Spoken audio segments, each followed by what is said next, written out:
and to able to celebrate together. So thank you so much for being able to make it.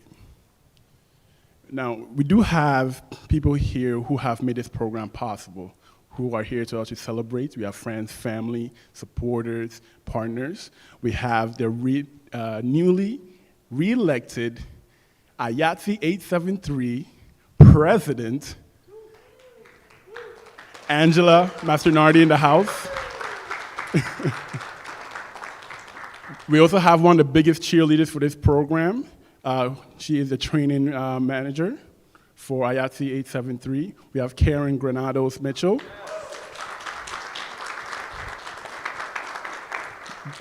We also have online, we have someone who has been from the city of Toronto, who actually been connected to make sure people actually have the opportunity to work and understand why they're working. We have Colleen Dignam, but she's online. Colleen, I know I didn't put your face on, but you can still virtually wave if you wanted to, all right? Yeah. So when we're actually creating this graduation, we asked ourselves, what do we want from this graduation? Why do we want to even do this kind of setup? And the reason for that being is because when this program started, a lot of the members didn't know each other, right? They all started not really knowing each other, but eventually they started building a bit of connection, a bit of networking. So this is why we actually set up in this way, where we have people sitting next to people they've never met before. We want you to create a sense of connection, for engagement. And then for this, today as well, we also want to share some memories, and we also want members to also tell their own stories as well. So with that being said, like, what's his name? Oh, like the philosopher and poet said, by the name of Will I Am from the Black Eyed Peas, let's get it started. Ha! All right. Oh, all right. Yeah, okay, so we got that. Yeah, so for today, the agenda, we have our welcome intro, which I just did. Then we're gonna have our cohort manifesto, which is gonna be led by one of our members here, and she just came in right on time. We have history of C. We got a power story. We got congratulatory messages from the board, from the executive director, Agapi Gesesa. We also have another power story. We have more congratulatory messages from the city of Toronto and IATSE 873. We have certificate presentations. Our keynote speaker, actually, that's a mistake on mine. Keynote speakers.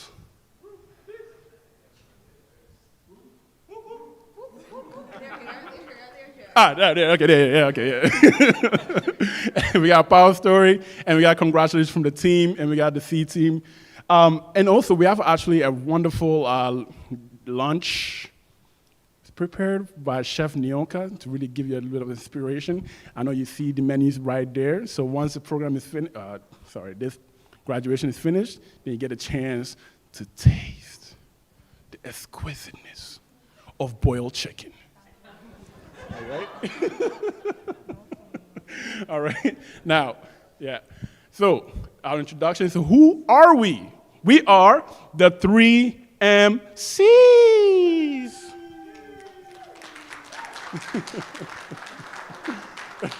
So, my name is Sharif Veridu. I am one of the industry liaisons here at C. My name is Natasha. I'm the social worker of the E-Trades program. And I just want to say everyone looks phenomenal. And actually, originally, we were going to name it the 3 MCs, the Machiavelli, and the Menace, but we changed it, so yeah. But we didn't. My name is Jay. I'm the program lead at C. And I'm going to echo exactly what Natasha was saying. You gotta look good. Thank you. Okay.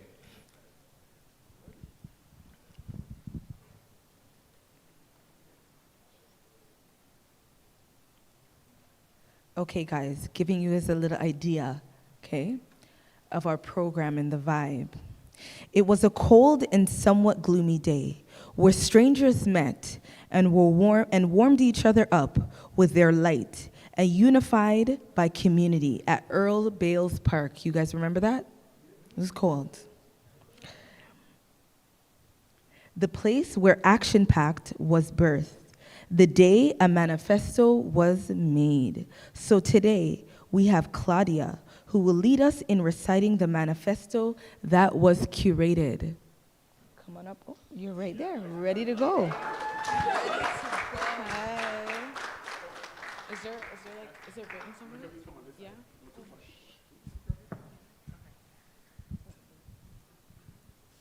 Okay. We are the Action Pack. We are inquisitive, passionate achievers. We are dynamic. We come from concrete. We come from struggle. We come from the light. We are about that action. Together we will make magic happen. Where we show up, we get the job done.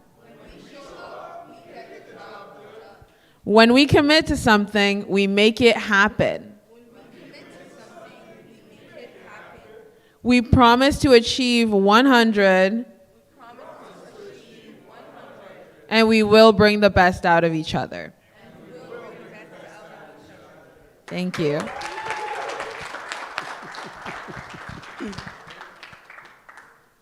Come on, go, give it one more time before she gets to the ground. Yeah. There you go. Great job, Claudia. Great job, Claudia.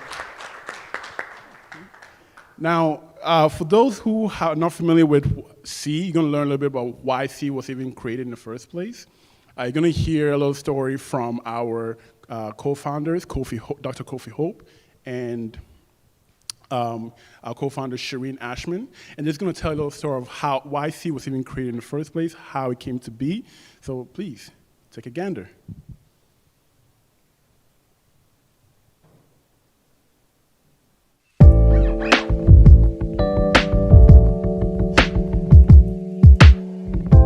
Greetings, everyone. I'm Kofi Hope. Hi, everybody. My name is Shireen Ashman. And we are co-founders for the C Center for Young Black Professionals. And today we want to talk a little bit about C's journey.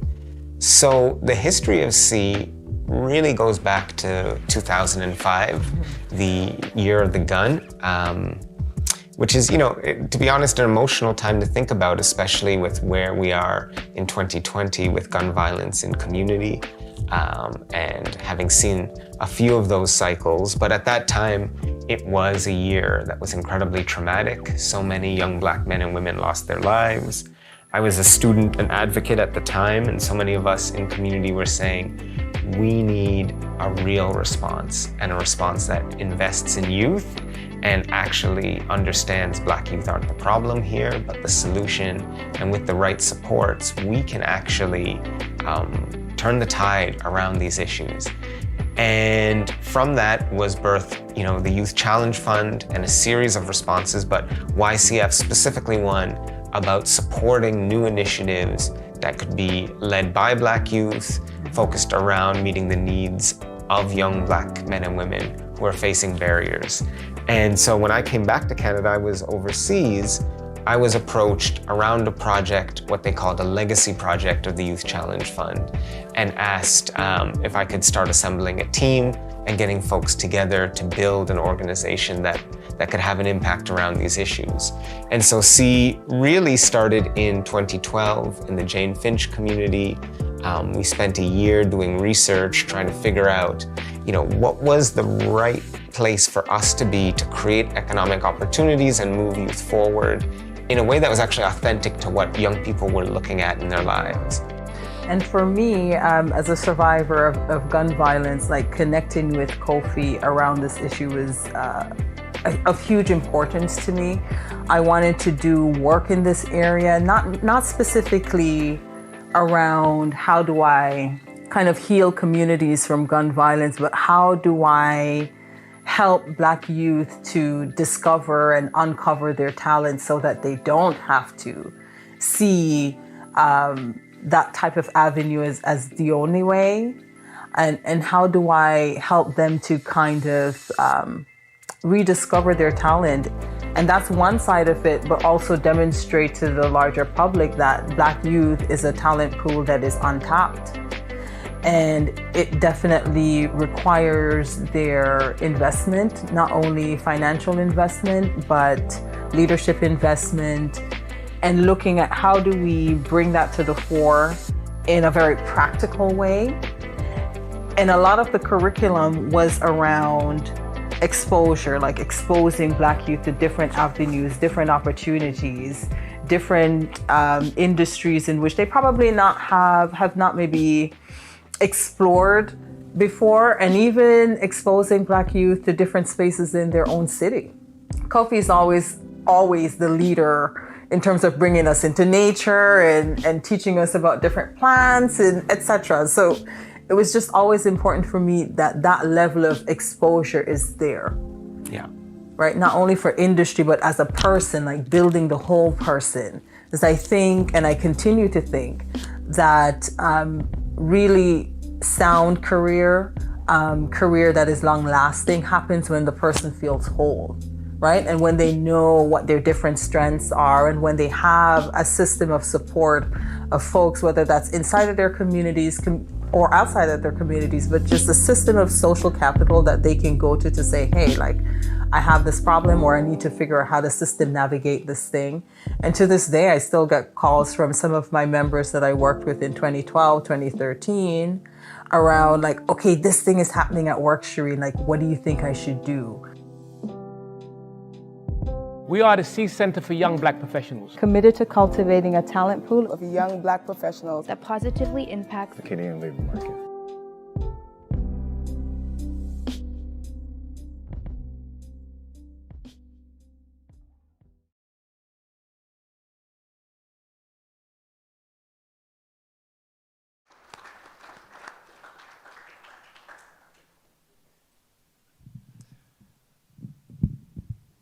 Okay. Amazing video, wasn't it? We love to pay homage to like where we began, right? And where we built our foundation. So it's always great showing that video for those of you that do know C and those of you that don't, right? So vibe check. Are you guys doing good though? Everything good? Good? Good? Okay. So now we're gonna get into the power stories. For those of you that don't know what the Power Stories is, and for those of you that do, this is a C staple that we do here in the organization, where we love to hear the stories of our members. We love to hear the stories of where you've come from, who you are, what do you do, what do you like, your dislikes, your interests, right? And this opportunity, the opportunity that we like to provide to so much members to come up and just tell their story, to be empowered by their story, good or bad experiences, and it's a great way for you to sell it and not for someone like me to say your story, right? So, so without further ado, we're gonna start off with Mahad Ahmed. This is his entrance music. This is Mahad's entrance music. Look, he's walking. Okay, he's walking. Okay.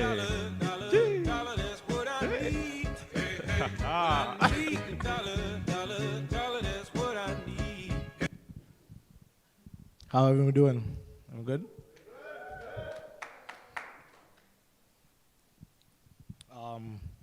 My name is Mahad Ahmed, and I'm a professional self-believer. And this is my power story. Growing up, my parents had one goal: to follow their lead and don't say no. It works in their terms to keep me in line, especially in a neighborhood where the crime rate was high. The assistance was low. My parents held on to tight as growing up, and I remember my parents saying they did not want me roaming around. They said it was because I would smell like wet cigarettes and weed. I spared them the burden of concern by expressing my lack of interest in the outdoors.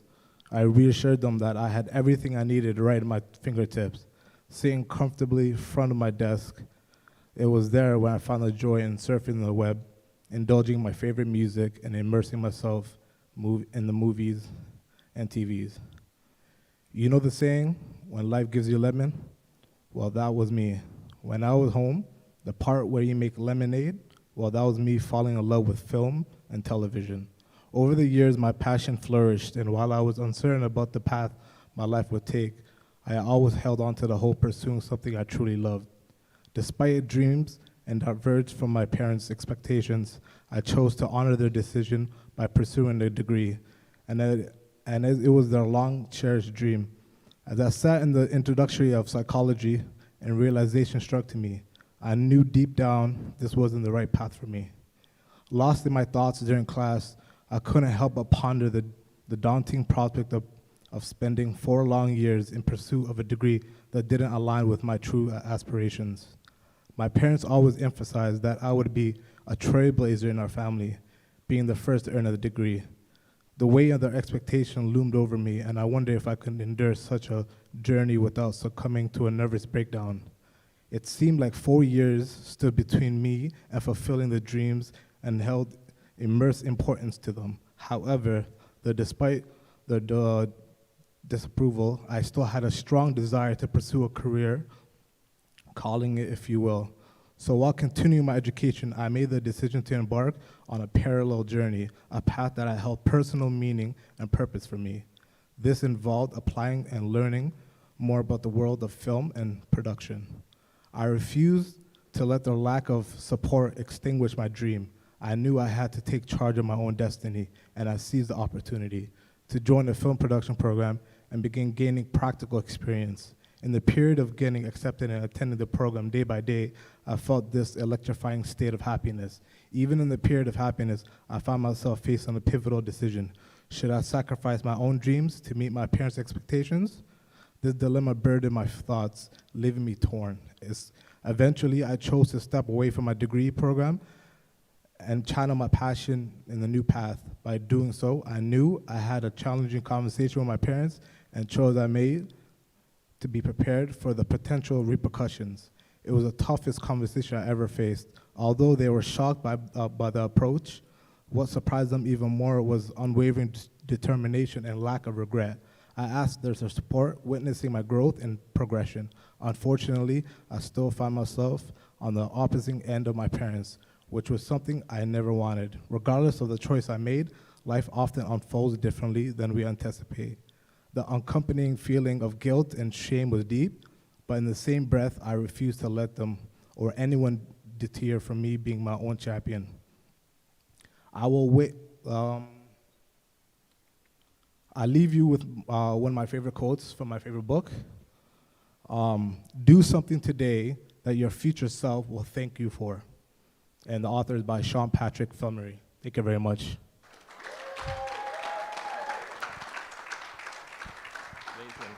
Amazing, amazing, amazing, amazing, amazing.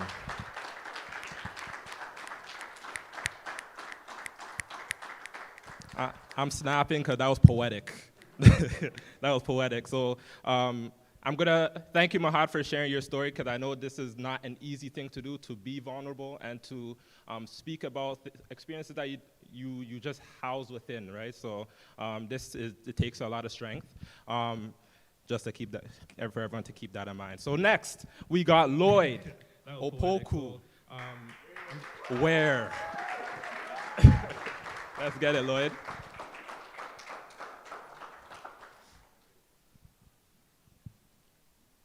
Jeez, you're fly.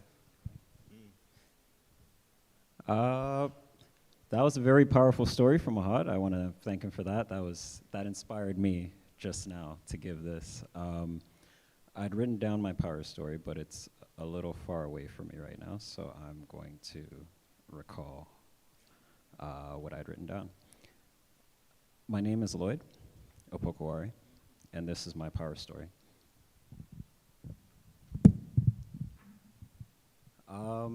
Growing up, sorry, I'll just hold the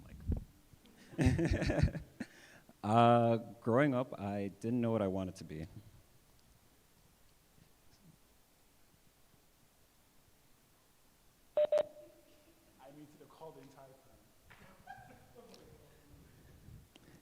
Growing up, I didn't know what I wanted to be, just that I knew that I wanted to do everything. I wanted to be a mayor, I wanted to be a tennis player, I wanted to be a pilot, and in a weird way, throughout my life, I haven't managed to be mayor or a pilot or a tennis player, but I've had like experiences that have been experiences I would have never expected to have in my life. And I guess growing up, there were a lot of expectations, and I guess somewhere along the way, I didn't always meet up or match up to them. And I guess later in my youth, I found myself, you fall in with the wrong crowd and things like that. And there was a day where I was outside with the guys, and one of the older guys came by and was like, "Who is that?" He's like, "Oh, that's Lloyd. That guy's gonna be a city councilor." And I was like, wow, what am I doing here? I didn't know what I wanted to do at that time, but I knew that I had more to do than just standing around outside and, not really just watching the sunrise and the sunset. And so I guess from there I started looking inward, and I didn't slack. But we went to job interviews and they didn't call us back. So it took time, and there is a poem I would have quoted, but I think that would take too long for this. I'll just give an excerpt. Your pain is the breaking of the shell that encloses your understanding. And I realized that the process, in order to become the person I wanted to be, would be longer than I anticipated and more painful. But ultimately, we are where we are now, and where once when I looked or tried to look into my future, I saw maybe a dark haze of my asthma, I now see blue skies and colors.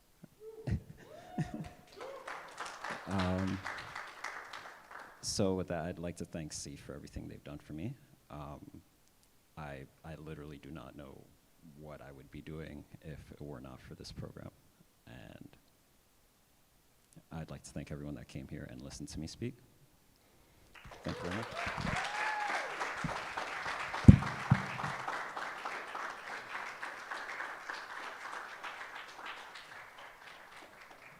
Thank you, Lloyd. Thank you so much for providing us with your story. And last but not least for this section is Betsgoa,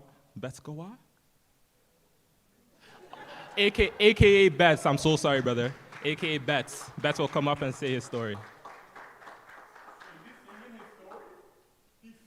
Oh, you're singing your story.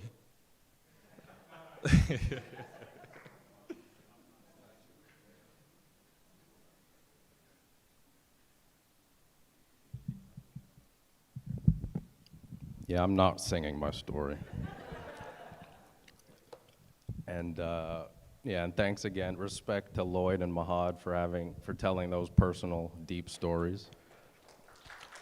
Well, mine is not going to be as deep, but I'll just tell you about a time I overcame a personal struggle. I'll start. My name is Betts, and I am a dedicated young black professional.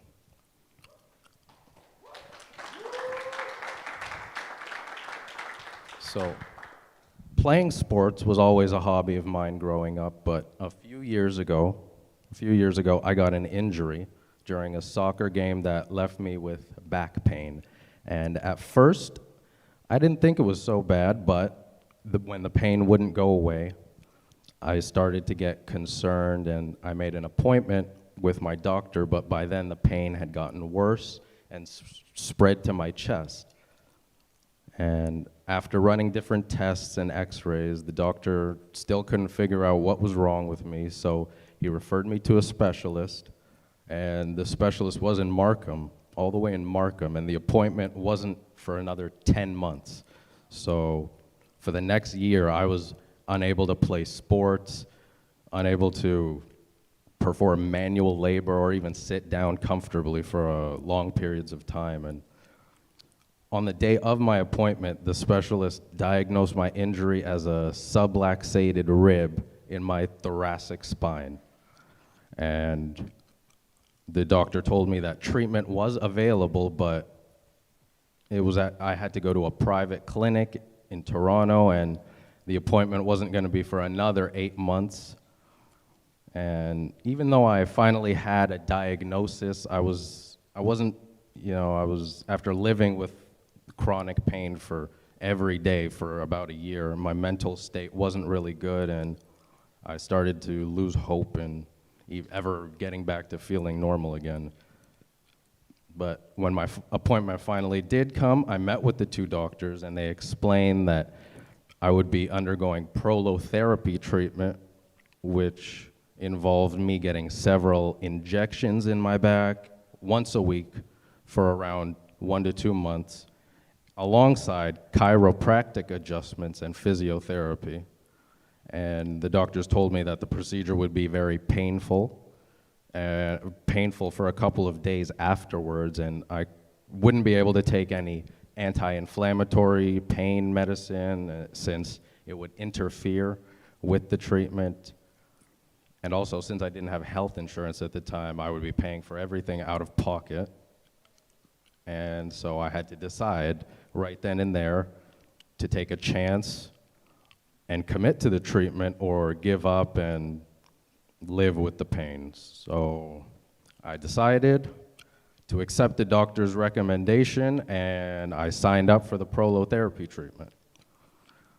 And so for the next 5 weeks, I showed up to the clinic every Wednesday to get my spine adjusted by one doctor and then needles injected into my back by another doctor.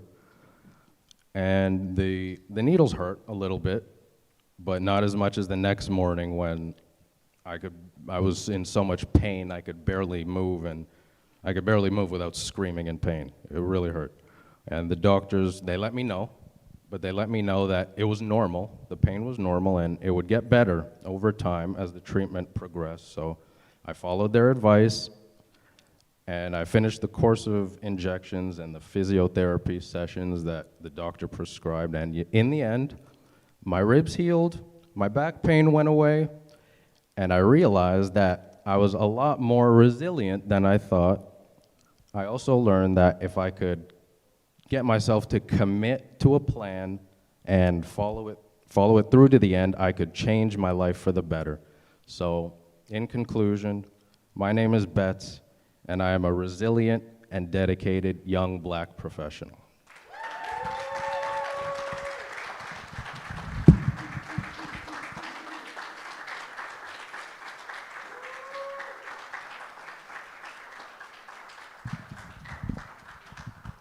Fantastic. Thank you so much for sharing, Betts. Come on, y'all. Let's give him one more time. Thank you, Mahad. Thank you, Lloyd. So just for the record, Mahad is the only one that sends me his intro music. Everyone else, for some reason, didn't want to send me their intro music, so we'll survive, I guess. So right now, we're going to go into one congratulatory messages. We're going to start off with our board member. I have the notes. So we're going to start off with a video from Aileen Karaj. She's a member of the Finance and Audit Risk Committee here at C. She also currently serves as Vice President of Emerging Payments and Enterprise Payment Capabilities at TD Bank. Unfortunately, she couldn't make it today because she is on a flight to South Africa. So unfortunately, I guess she didn't pay for the Wi-Fi there, so she couldn't really join us on there, so it's cool. But she did send us a video, though, so please take a listen. Hi, everyone. My name's Aileen Karaj, and I'm a newer C board member. I'm sorry I can't be there today as I'm traveling, but I wanted to tell you how incredibly proud I am of each and every one of you for accomplishing this milestone. You're about to begin a journey in a career full of creativity and excitement and I want you to take it and leverage every moment. My one piece of advice to you is continue to be open as you have been. Be open to advice, be open to opportunities, and be open to all the doors that open for you. Congratulations.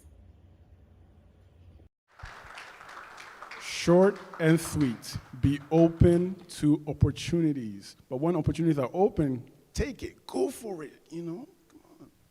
Thank you. So now we're going to have a congratulatory video from our executive director, Agapi Gisesa. Unfortunately, Agapi couldn't be here. So we do have a recorded video from her. She's actually doing a training program right now. So yeah, like she's fantastic. Yeah, there we go. There's a photo of her. You did it! I'm so excited to see all of you here at graduation. I knew that whoever started was going to finish, and I'm super excited to see all of you come to the finish line. You put in the work, not only invested in yourselves, you invested in your families, in your communities, and do not for 1 second think that people are not seeing the amazing work that you've accomplished within yourselves.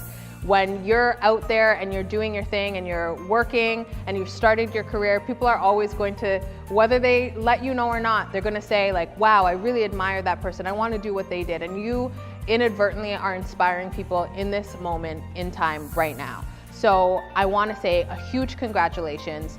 I really want you all to be extremely proud of the accomplishment that you've made today, because you've invested not only in yourselves, but in your community and your families. And I cannot wait for C to be there for the next milestone as you build your careers and you do bigger and better things. And you might just be our bosses one day. So congratulations, and again, enjoy this moment.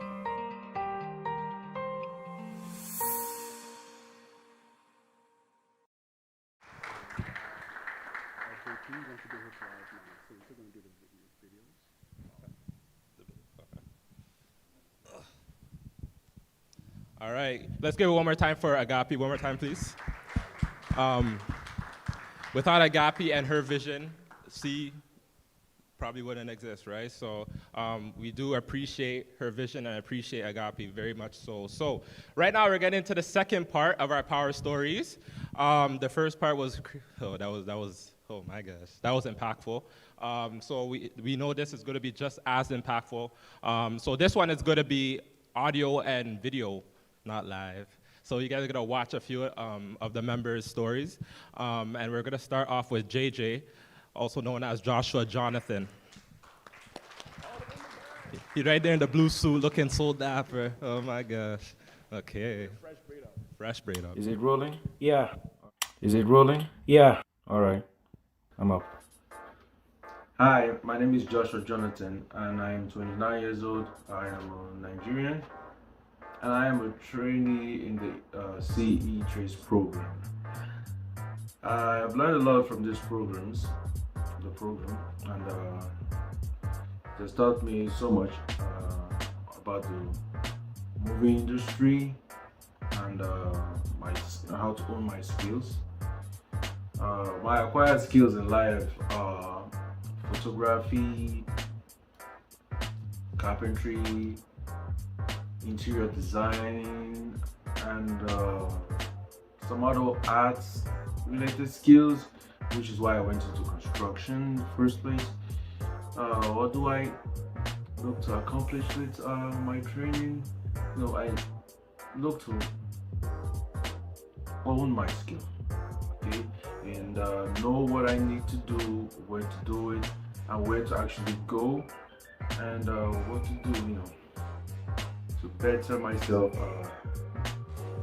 as a young man, as a man, because it is very important that I get in line so that I can actually provide for myself and my family along the way. And this program has gone a long way towards helping me achieve that goal.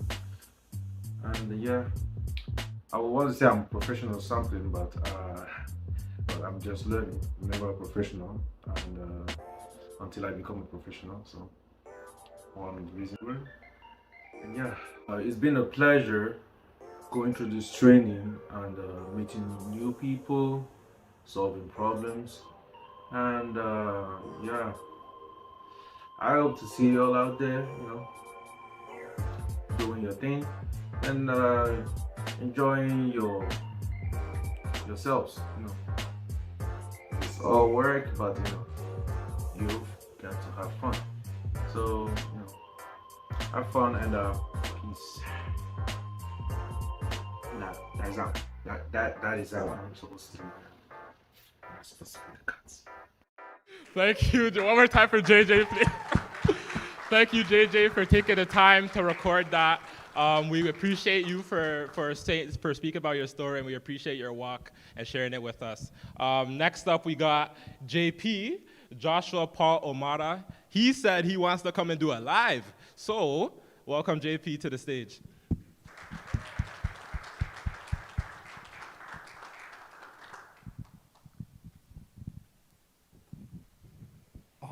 Good morning, everyone. Yeah, I'm called Joshua Paul Omar. Yeah, actually I recorded my power story area, but I saw Mahad did something better than me, and I was like, no, let me come and do a live and do more than what I did earlier, Like, it gets challenging. I like challenges. That's why I changed my mind immediately. But thanks to everyone with your power story. I feel they're so inspiring and they're so great. Yeah. I'm Josh. Anyway, most people are at sea right now. I'm known as JP. Yeah, I originally come from Uganda. Yeah, growing up in Uganda, I come from a place called Zambia. Zambia is a suburb in the capital city of Kampala. Yeah. Growing up has been a long journey, I should say, so challenging in so many ways. Like, we've grown up in what we call subject poverty, where your parent works with the government and you're so broke still, Like, going through that kind of life becomes so emotional at some point. But seeing me here, it's so inspiring at some point. Like, I've never seen myself getting here, Like, I feel my mom should be so proud where they are. So sorry I'm emotional at some point, but it's been a great moment and I feel I'm so empowered right now. Yeah, growing up, I went to the university. I did a bachelor's of multimedia and animation. Yeah, but unfortunately the industry was quite hectic that you have to know a technically know someone to get into the industry. So if you don't know someone, you're going to sit on your degree, and there is no way you're going to be employed. So I graduated, sat for the next 3 years doing nothing. So, and the next job I got to do was basically working with political organizations, which didn't turn out right at the same point. So the government literally now, I became hunted by my own government. So it became hard for me. That's when I made the decision to come to Canada. So coming to Canada, I literally didn't know anyone here. That's the most funniest part. But reaching here, I was like, where will I start from? But I had this hope in me, and I'm going to come and I'll work it out, So I kept pushing. So when I came here one day, I was on my laptop and going through stuff, and here I come across C, and I was like, okay. Then immediately I saw something connected to the movie industry. I was like, I'm going for this, because it's been my journey from day one, and I still want to face it. So I applied. Luckily, I was replied back. So when they replied me back, I was like, okay. When I had just come to Canada, receiving these unknown messages, and you're all like, a lot of scammers you get. So I was like, I think this should be a whole scam of another level. But I was like, okay, fine. I'll try it out. Then out of the blue, they scheduled an interview for me, and I was like, okay. So during the interview, Natasha called me, and man, she was asking a lot of hell of questions, and I was like, okay, where I'm starting from. But funniest part is, since it's my passion, I kept flowing and answering, answers were just coming out of me, and I didn't even know where they were coming from, but I answered back. You get? So after a while, they replied me back. I was like, okay, I got excited and all that, and I'm joining this program. And I didn't know actually what it was all about until it got real, We were all there, do this certificate, do that. I was actually unserious at some point, But I was like, okay, let me just dedicate myself. So I stopped all the work I was doing and focused on getting all the certificates done. And yeah, I handed them over. And the next thing I knew, we were introduced to IATSE and all that. So it became interesting. And I was like, okay.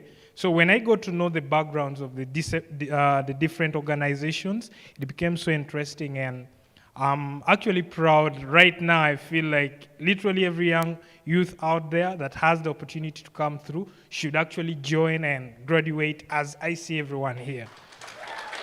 Yeah.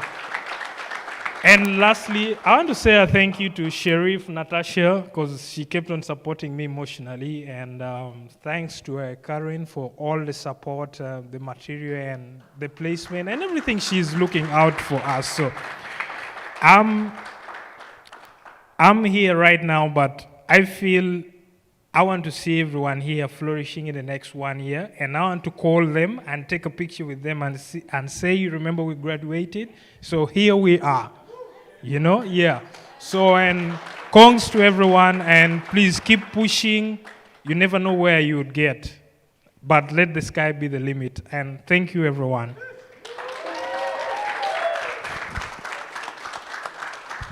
Amazing, amazing, amazing, amazing, amazing.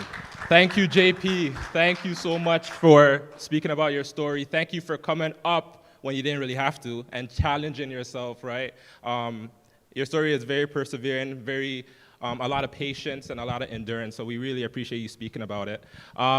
Next, we got Destiny Baker. Jeez!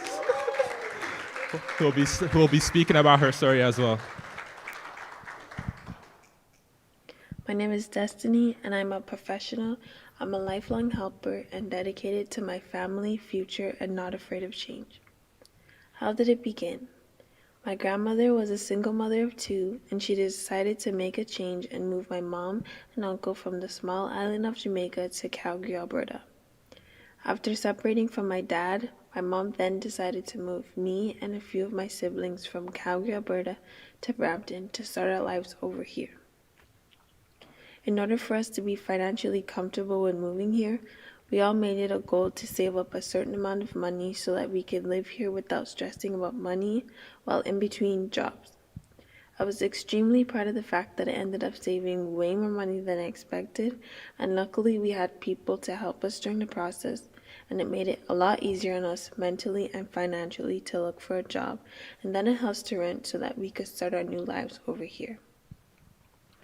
Seeing my mother wanting to change our lives for the better encouraged me to support her where I could, by helping her with rent, utilities, groceries, and all the things that could keep us on our feet without seeing her struggle to make ends meet. Stepping up not only made it easier on my mom, it also helped me practice how to pay bills while being with my mom instead of out on my own. Now I know I have the ability to manage my money well enough to not stress about how to pay my next bill. After a few years of being here in Brampton, I've created a lifelong dedicated mindset early on in my life for the people around me. Looking back, I'm able to see that during my life and the generations before me, we're not afraid to change our lives for the better future. I'm glad I made the bold decision to move across Canada into a city I've never been. It has all led me to where I am now, and the results of my mom's fearlessness and my drive to be a helper and my commitment for a better future for my friends and family led me to the SEED program. I'm excited to have the chance to now work on movie and TV show sets, and saying that is pretty funny because I had a conversation with my siblings a few years ago, so to see it become my reality is pretty crazy. Yes, yes, yes, yes, yes. Yes. Thank you, Destiny. We appreciate you for sharing your presence with the group, with the members, and sharing your story as well. Traveling and carrying your life from one place, all the way in Alberta, to Toronto is not easy. It's a big thing, right? So thank you. Last for this section, we got the superstar Blaze Box.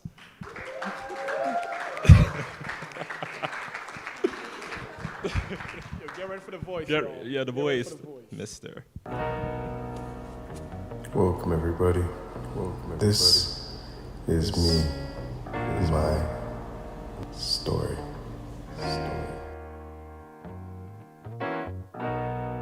Less than a year ago today, I was in jail, homeless on the streets, nowhere to go, nothing to be, weep, weep, weep.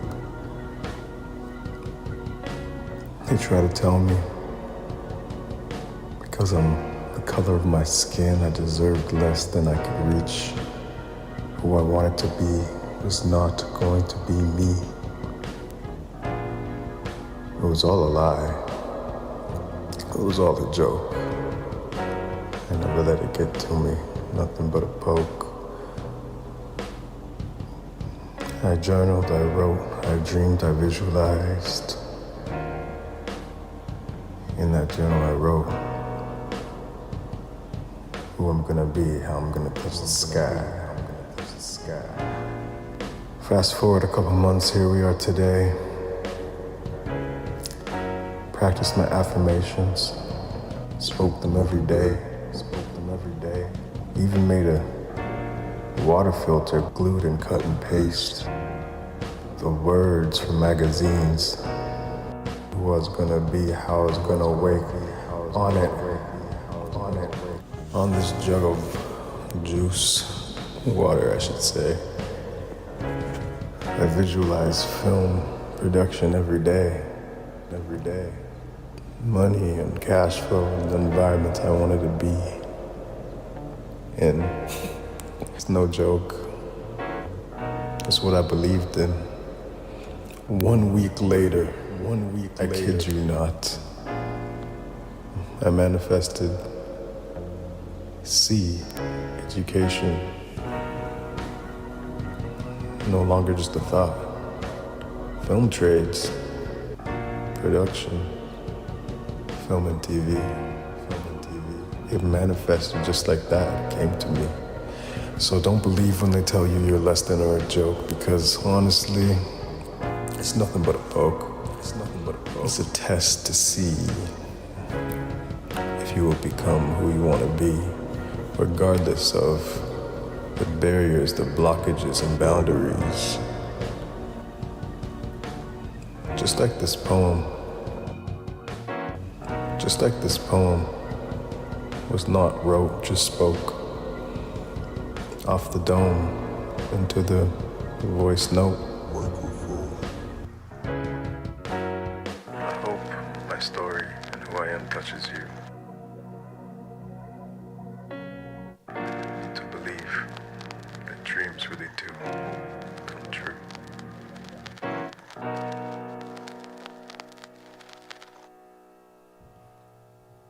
Thank you, Blaze. The voice. Thank you. He took this above and beyond the effects, the special effects, it was crazy, the ad-libs, oh my gosh. Thank you, Blaze. And yeah, I'll be back soon. All right.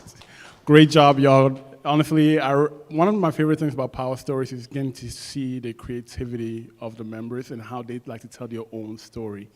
So thank you so much, Blaze. Thank you, Claudia, for telling your story. Thank you, JP, for coming up. You want to do a little bit of a change. And thank you, JJ, for creating your Power Story as well. So thank you so much for that. Okay. So next, we're going to continue on with the congratulatory messages. We're going to have a few words from the City of Toronto, followed by Ayatsi. So we're going to start off. Unfortunately, Colin Joseph, the City of Toronto representative, couldn't make it today, but he did send me a statement for me to read.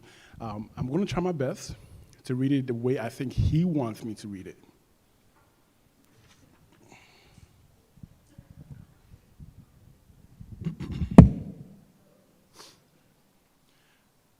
Good morning, everyone. I am so sorry I can't be with you today on this day of celebration. I would like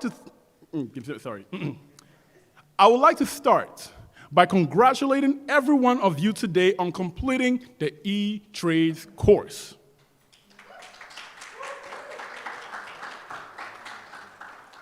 The City of Toronto proudly supports the XOTO industry pathways, which includes the E-Trades program with our partner IATSE 873.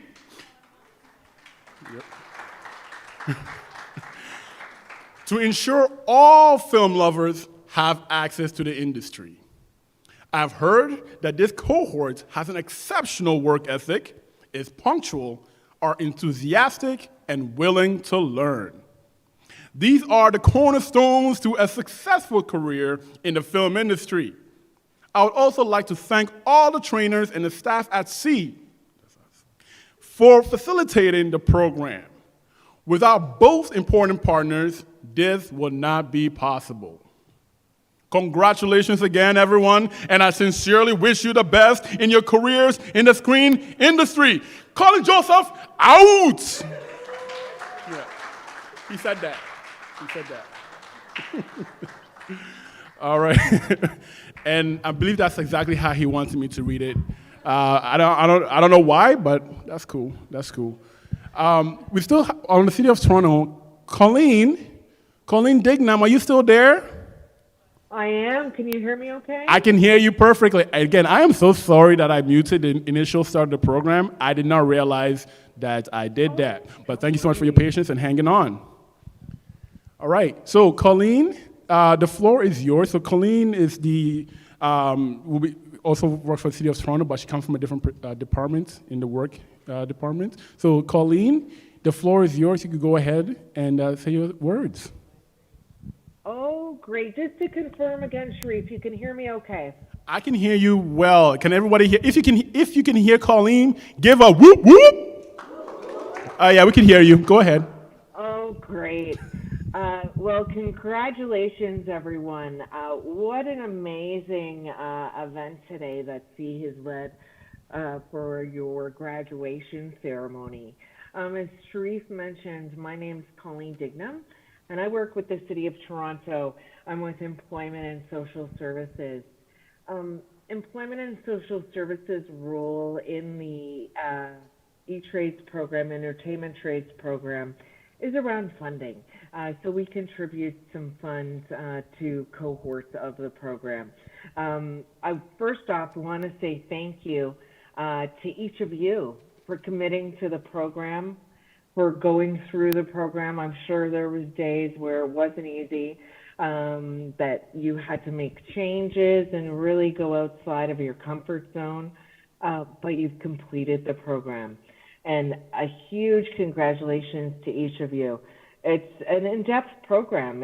It's complex. You learn a lot of pieces that will definitely help you in your future, but it takes a lot of commitment, passion, and really perseverance to complete the program. And to each of you, I just want to say thank you for completing the program. Thank you for showing that you want to work in the film industry. And thank you for looking and connecting with C. I'd like to say a huge thanks to C, the staff, the training, the time, and the motivation that you put into everything you do really has made a big difference, not only for the group graduating today, but for so many in different sectors and in different programs. I also wanted to give a big shout out to IATSE and the other partners that have made this program a success. The film industry in Toronto and Ontario is booming. The opportunities are there for you to grab. I did want to say as well that the skills that you learned throughout the program and the training that you took, that will be skills and training that you can apply to the film industry for sure, but you can also take those skills and trainings to apply them to everything you do. So if you're thinking, how do I want to, be organized? How do I want to be motivated? Just think back about your time around the E-Trades program. You really achieved something amazing, and my apologies for not being there in person today, but on behalf of the city, on behalf of Tess, just a huge congratulations to all of you for this amazing day. Thanks for the opportunity to speak today, Sharif. You're very welcome. Thank you again. Thank you, Colleen. Thank you so much for taking the time to do this. All right, let's move on to the next live conversation. We're actually going to have from IATSE 873. We're going to have two people from IATSE 873 that actually really has been very impactful to this program. First, we're going to have Angela Mastronardi. Please come to the front to say your words.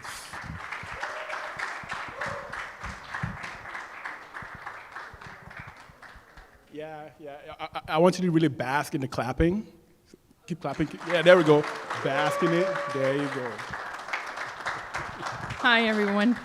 Thank you so much. I would have climbed over, but, I wanted to show a little bit, I'm cultured. Hi, I'm Angela Mastronardi. I am the president of IATSE 873. I'd like to congratulate all of the latest cohorts and graduates of the CE Trades Learning Program. And we have been partners with this program now for a few years, and I thank Gappy so much for walking into our boardroom 3 years ago, and that was the first time I met her, and it really incentivized us to be partners with everyone here.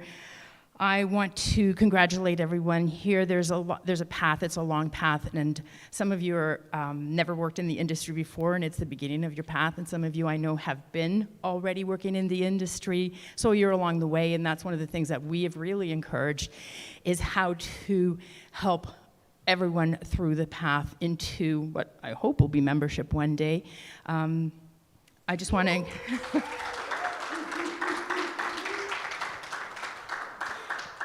This industry is feast or famine. So the good news is we're starting with the famine, so that means you have the feast to look forward to. I want to encourage everyone to be fearless in their pursuits, to listen, to learn, and to ask questions, and also be frugal with your money. Thank you very much, everyone.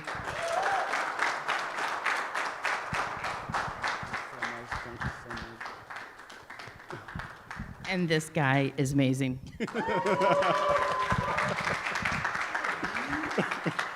All right. Yeah. You can go back and sit down. Yeah, thank you. And keep clapping as she sits, and then keep going, and great, thank you. Next, we have Karen Granados Mitchell, the wonderful training manager.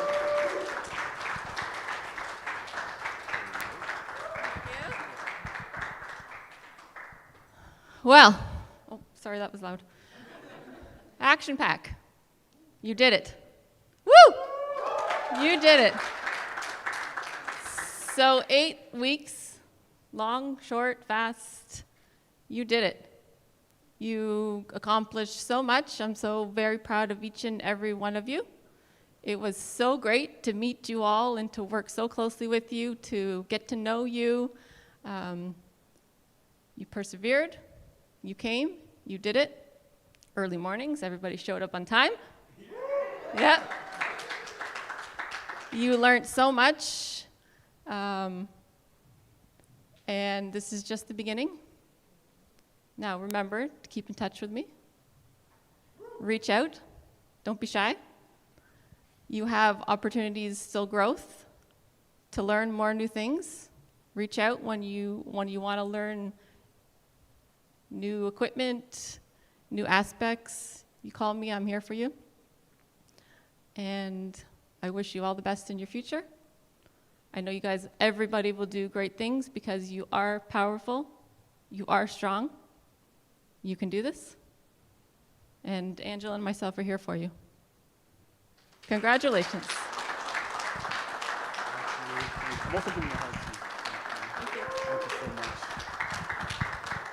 And keep going with applause. And, oh man, you guys are a good audience. Thank you so much for doing this. So next, it is my pleasure,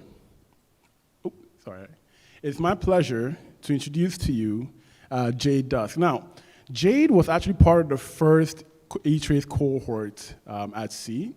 She currently works as a permittee as a set deck, but on her time as well, she's also an international music star. And yeah, exactly, right? And today, she's going to give us a little bit of musical break, all right? So just follow her lead. So when she does this, repeat something, right? All right, Jade, Dusk, the floor is yours. Good afternoon, ladies and gentlemen, C graduates. I just want to congratulate every one of you for starting a new chapter in you guys' life, right? Today I will be singing a song called Diamond Lights, and I would love if you guys would engage with me. The song says, when I say, I shine my light, I live my life, you guys say, yeah, that money on sight. Keep on the lights, you guys say, yeah, take a flight. I'm out of sight, you guys say, yeah. Can we do a run through? Okay. I shine my light, I live my life, that money on sight. Keep on the lights. Take a flight, I'm out of sight. Okay, guys, let's go. It's J Dusk.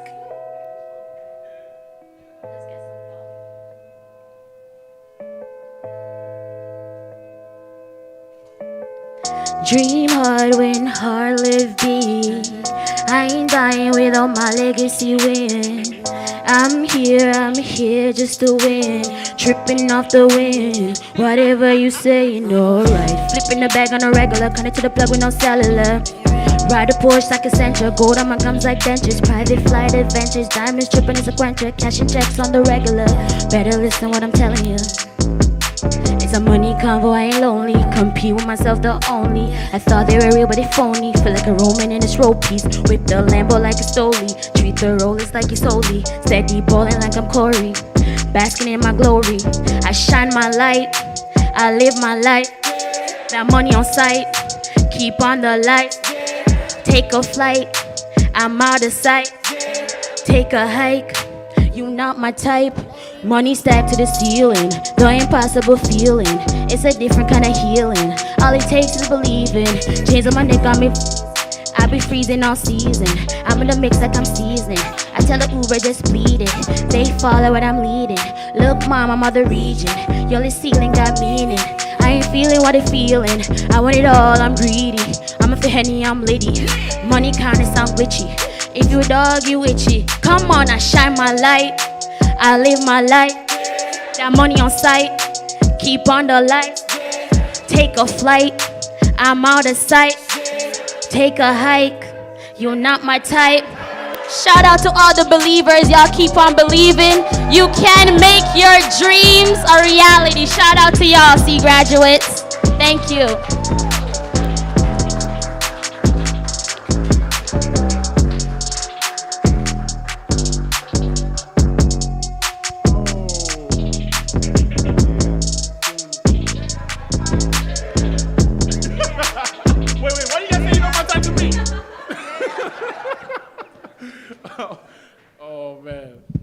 No, that was fantastic, yo. Great job, J Dusk. Come on, everyone. Give it one, give it one, give it one.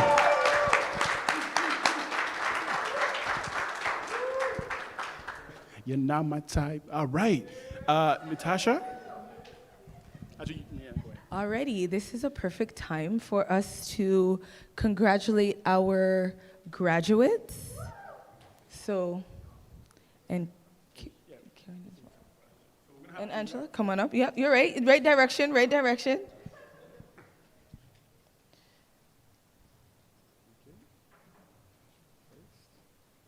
Our first person is known by this slogan. So we had an opportunity to create a tagline for our LinkedIn accounts. And why this is important, why this is important is because we wanted to send the message to graduates that once a person comes on your LinkedIn, this is the image and the story that you're telling about yourself, right? So this was JP's content creator, videographer, passionate, and idealist. So Joshua Paul O'Mara, come on up.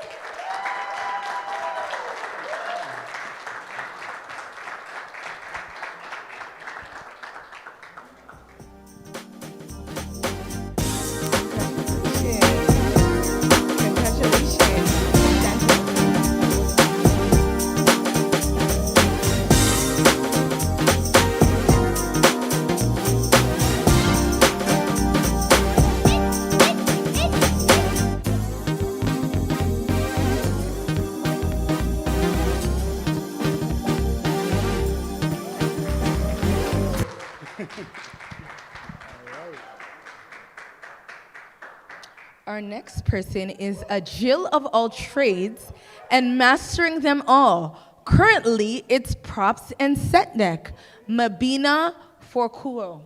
Am I saying it right? Forkuo? Okay. Woo! Mabs.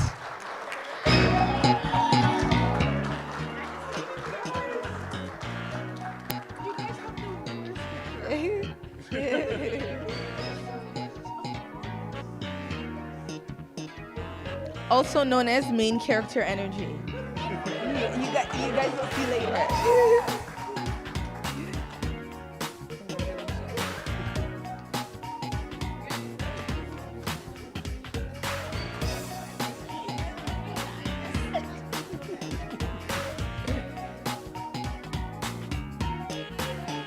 Live, laugh, love lighting. Very creative. Eli Princelow. Woo!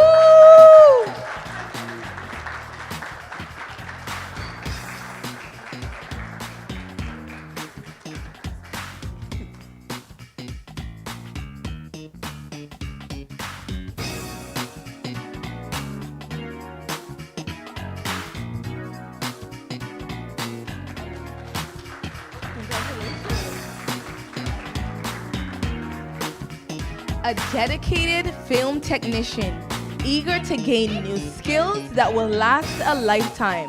Betsukau Tesfa. Yes, Bet.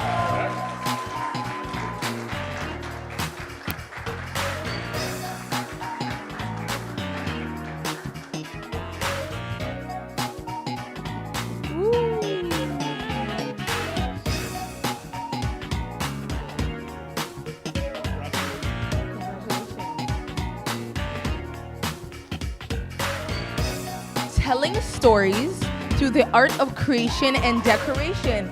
Naya Dixon. Woo!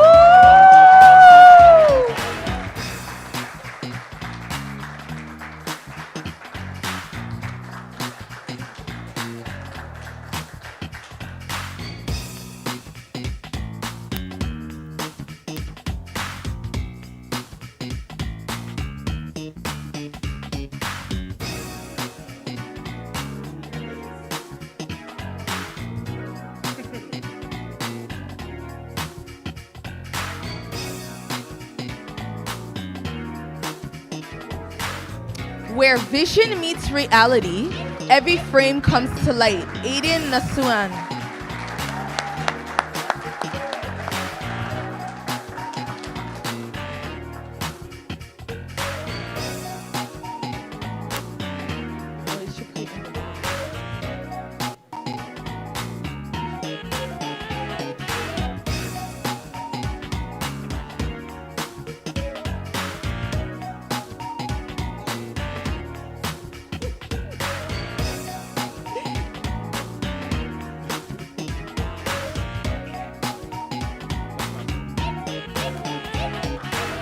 We're going to call up Karen.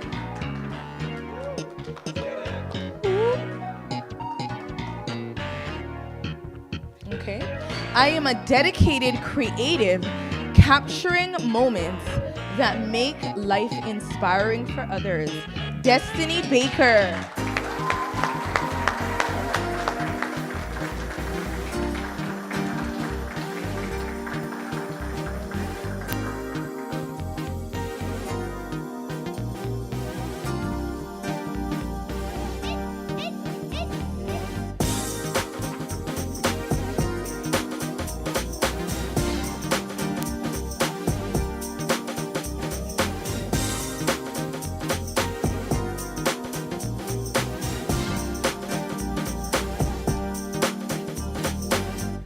Crafting visual excellence as a skilled carpenter, photographer, and interior designer. Joshua Jonathan. Woo!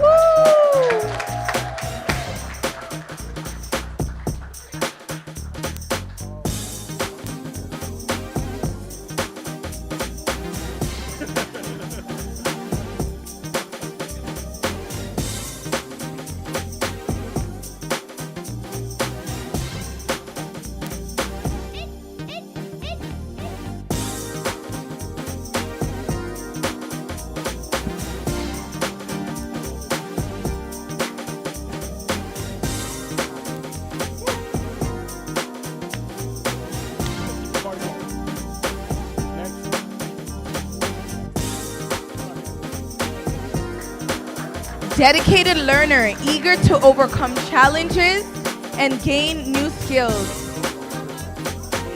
What?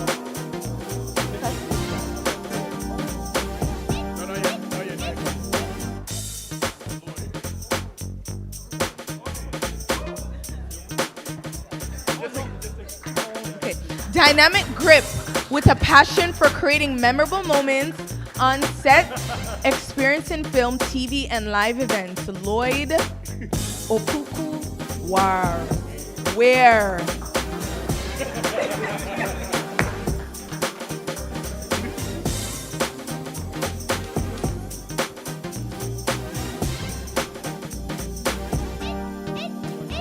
Perfect. Dedicated learner. Oh, sorry. Sorry, I'm ahead of myself, guys.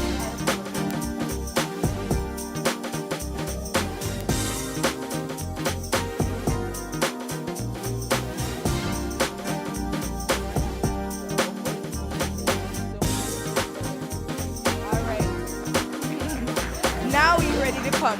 Dedicated learner, eager to overcome challenges and gain new skills. Sadia.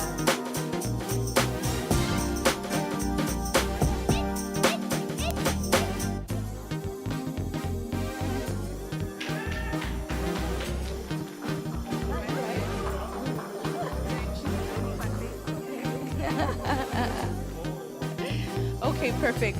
Creating lasting memories through audio and visual experiences. Philip Lynch.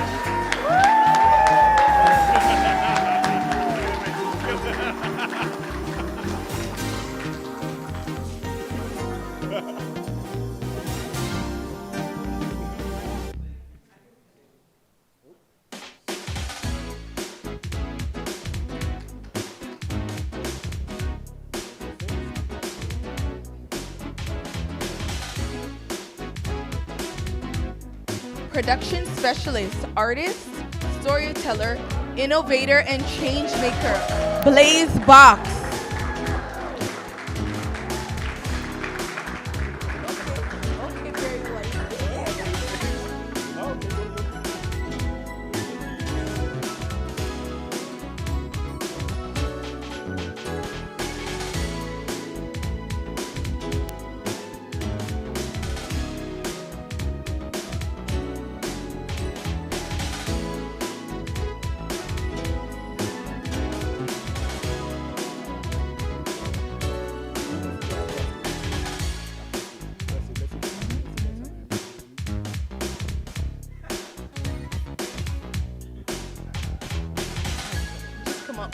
Mahad. I'll speak for Mahad until it comes up. Reliable, punctual, eager, definitely a role model and an example in the program, for sure.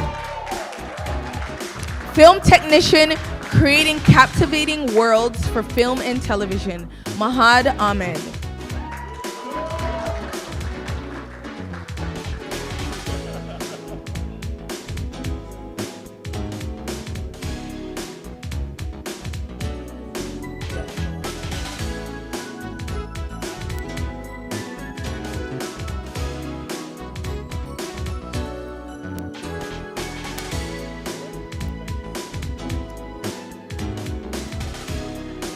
So that's it for everybody so far, and congratulations. And we are gonna welcome up our keynote speaker, Philip and Mabina. Make your way up.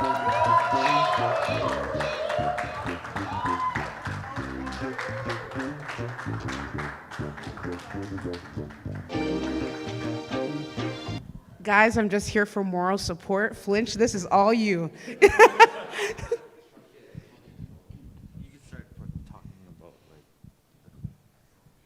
Well, basically, as keynote speakers, we're basically just giving a huge shout out to everyone who was in the program with us. You guys know I love you a lot. You guys are real ones. You've been going through things and trying your best to still show up and show out. And I just want to say, don't count yourself short, because you have done a lot in just these 2 months.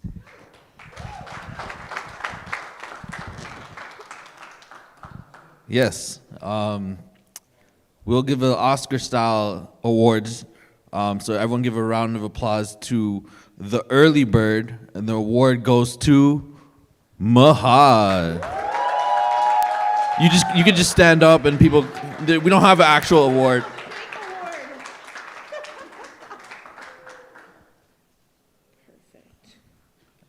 We have the best director, and that is JJ, our man in the blue suit.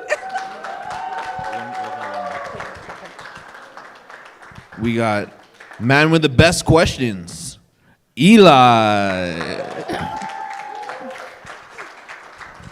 Next, we have the best dialogue, and that is Blaze. Thank you, Blaze.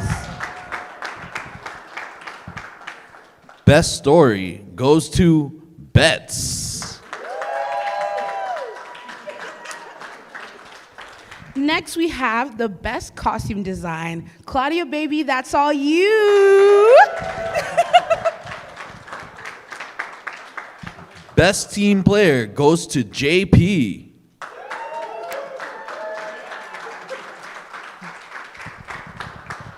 Strongest technician. Wow, she has super huge muscles, even though she doesn't know it. It is Naya.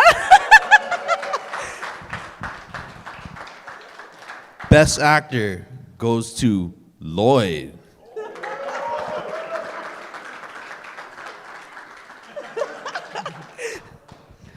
Next, best photographer. Aiden, you already know that's you. We got the best communicator award goes to Destiny. Real. And last but not least, even though he's not here for best commercial, it is Dre. And then of course we're just the best, so we don't even need a title. We're good, we're good. Okay, bye guys, thank you. We got this, we did a good job. I'm shaking your hand. Good job. Fantastic, thank you so much.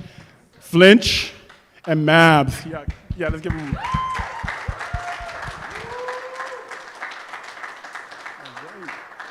So, where is my, there we go. All right, so right now we are moving pretty quickly, so I just want to take a time for you all to just decompress a little bit, because the next thing that's coming up is award-winning filmmaking by our members here. Now, a lot of thought and process went into it. Blood, sweat, and tears. A lot of tears. We're going to start first with what is called the photographer, I believe. Okay, let me get my. Here we go. All right. So I'm just going to transition. We're on commercial break. People can't really see me. We're on commercial break.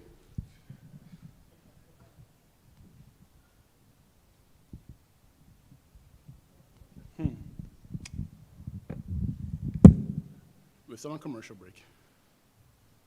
All right, here we go. Yeah, there we go. Move. My computer don't want me to be great. I'm sorry, y'all. Give me a second. Yeah, it's not allowing me. Okay.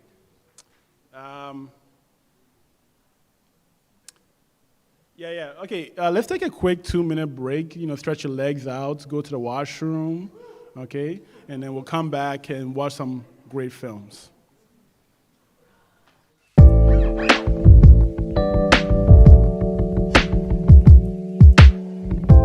Greetings, everyone. I'm Kofi Hope. Hi, everybody. My name is Shireen Ashman. And we are co-founders for the C Center for Young Black Professionals. And today we want to talk a little bit about C's journey. So the history of C really goes back to 2005, the year of the gun, which is, to be honest, an emotional time to think about, especially with where we are in 2020 with gun violence in community. And having seen a few of those cycles, but at that time, It was a year that was incredibly traumatic. So many young Black men and women lost their lives. I was a student and advocate at the time, and so many of us in community were saying, we need a real response, and a response that invests in youth and actually understands Black youth aren't the problem here, but the solution. And with the right supports, we can actually turn the tide around these issues. And from that was birthed, the Youth Challenge Fund and a series of responses, but YCF specifically one about supporting new initiatives that could be led by Black youth, focused around meeting the needs of young Black men and women who are facing barriers. And so when I came back to Canada, I was overseas. I was approached around a project, what they called a legacy project of the Youth Challenge Fund, and asked if I could start assembling a team and getting folks together to build an organization that could have an impact around these issues. And so C really started in 2012 in the Jane Finch community. We spent a year doing research, trying to figure out, what was the right place for us to be to create economic opportunities and move youth forward in a way that was actually authentic to what young people were looking at in their lives. And for me, as a survivor of gun violence, connecting with Kofi around this issue is of huge importance to me.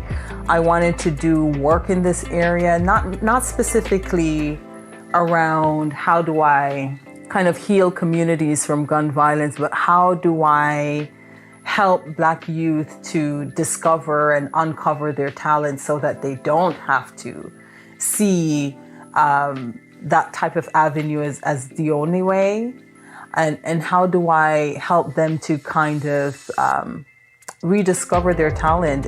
And that's one side of it, but also demonstrate to the larger public that Black youth is a talent pool that is untapped.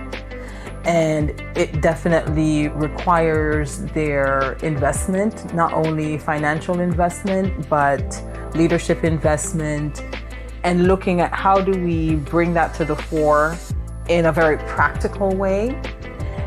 And a lot of the curriculum was around exposure, like exposing Black youth to different avenues, different opportunities, different industries in which they probably have not maybe explored before, and even exposing Black youth to different spaces in their own city.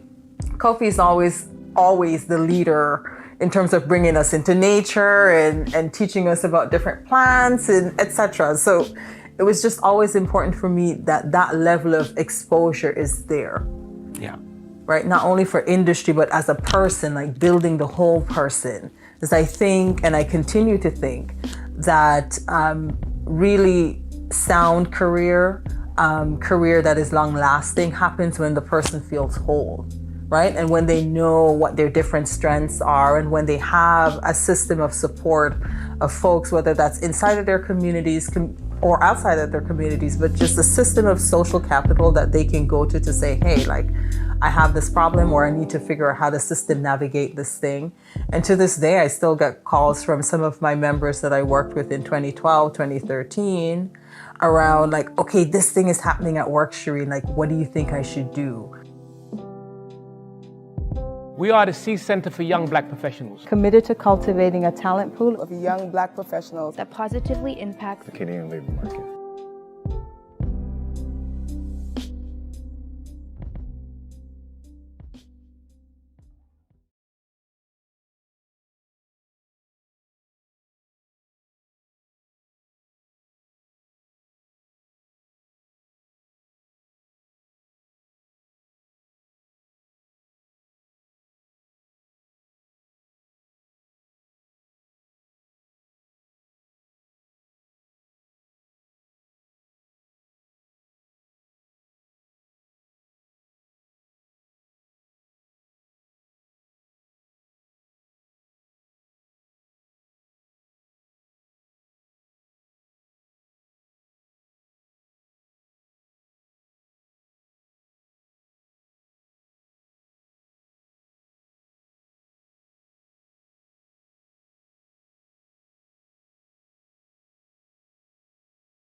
Get started again.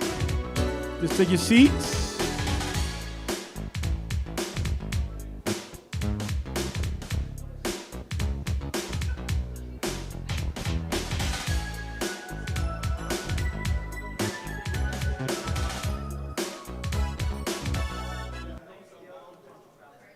All right. Thank you so much for the commercial break.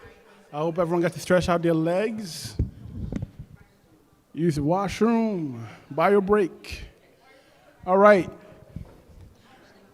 So our first film takes us through a journey of a photographer.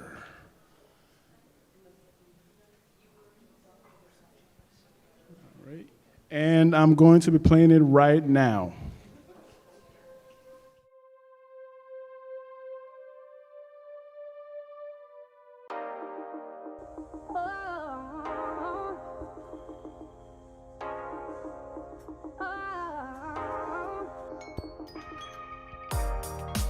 One foot in front of the other way. One breath leads to another, yeah. Just keep moving. Oh, look where them parties trying to do. Listen out for the voice to say. Just keep moving. Oh, figure it out, but don't stop moving. Go, go, go. Figure it out. You can do that. So my love, keep on running. We gotta get through today. Yeah, my love, keep on running. Gotta keep those tears at bay. Oh, my love, don't stop running. Gotta send them up in flames. In flames. Don't stop, tomorrow's another day. Don't stop, tomorrow you feel no pain. Just keep moving. Oh, don't stop, the past will trip you up. You know right now how to feel now. Just keep moving. Oh, figure it out, but don't stop moving. Go, go, go. Figure it out. You can do that. So my love, keep on running. We gotta get through today. Yeah, my love, keep on running. Gotta keep those tears at bay. Oh, my love, don't stop running. Gotta send them up in flames. In flames. In flames. In flames. Go, go, go. Figure it out, but don't stop moving. Go, go, go. Figure it out. You can do that. So my love, keep on running. We gotta get through today. Yeah, my love, keep on running. Gotta keep those tears at bay. Oh, my love, don't stop running. Gotta send them up in flames. Man, wasn't that incredible? How many costume changes did they do? Talk about continuity. No, honestly, thanks so much for making that. So our next video is a film about making a film.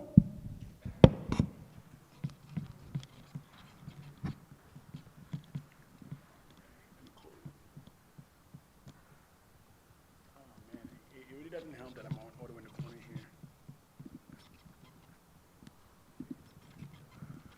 It really doesn't help.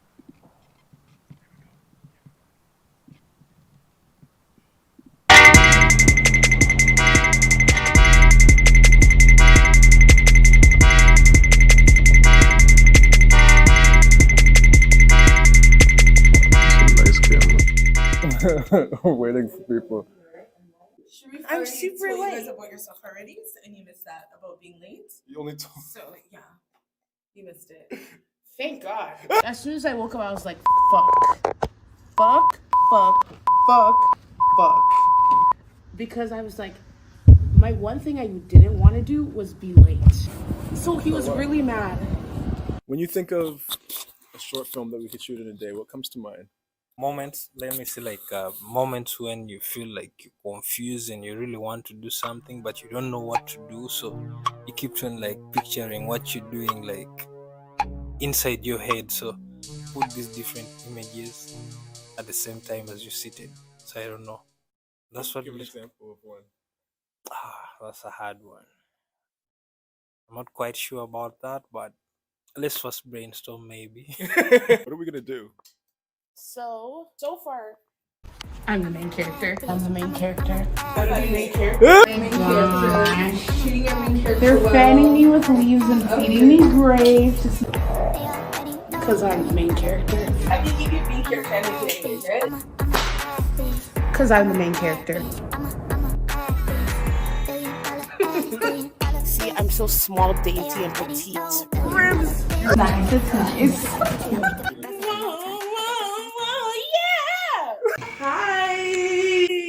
I'm the main character. I'm the main character. This is why you're the main character.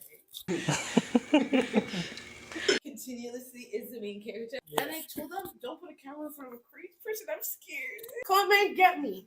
Are y'all kind of seeing, like visualizing what I'm saying? Main character. Okay. Write these questions down you're asking. Let's do storyboards. Yeah. Yes. What do you think of a dance battle? Oh, I'm definitely down.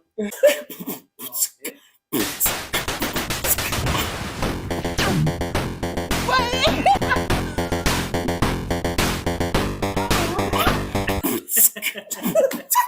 of these. You know, that makes sense? What is our intended audience? Crazy thought. You know those movies that kind of like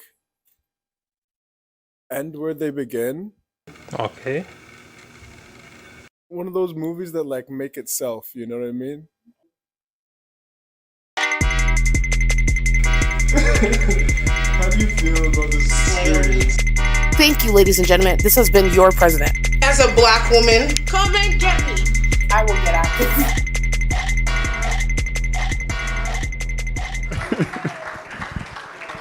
Fantastic. Fantastic.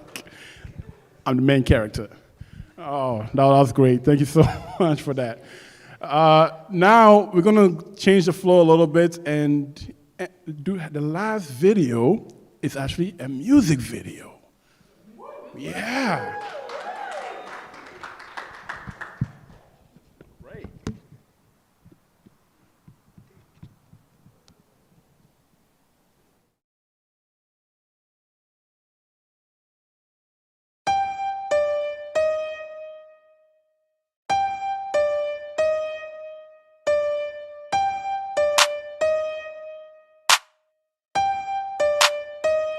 Hey, I don't be stressed. I just be flexing. I don't be stressed. I just be flexing. Every day count the blessing. Let that boy learn the lesson. Swing that putt like a veteran. Learn that lesson every session. Number 9 is a weapon. List we do, we come and steppin'. Don't know why they keep stretching. Reason why I'm a message. Really need a beverage. Why they get the credits? Tell that man go forget it. Let that man learn the lesson. I don't be stressed. I just be flexing. I don't be stressed. I just be flexing. I swear to God, that man no stress. I'm about to make $1 million next. I'm just going Super Saiyan with the set. I'm the one that put it in there, don't forget, huh? I do it once so I don't have to say it twice. Round here you be playing with your life, huh? I couldn't doing 9 to 5. The devil in disguise, huh? I don't be stressed. I just be flexing. I don't be stressed. I just be flexing. I don't be stressed. I just be flex. I don't be stressed. I just be flex.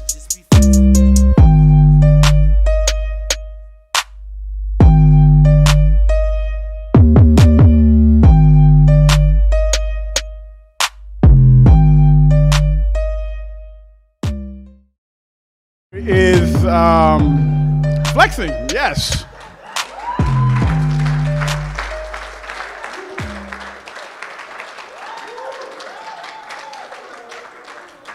And in life, there is a rewind button. Thank you. Okay, that was on me, because he did send me the clean version, and I seem to have not included the clean version instead. Oh.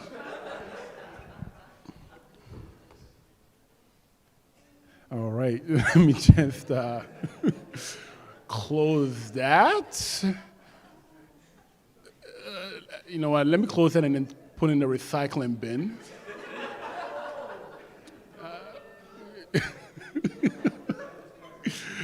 Ooh. All right, let's continue on with the clean versions of the show.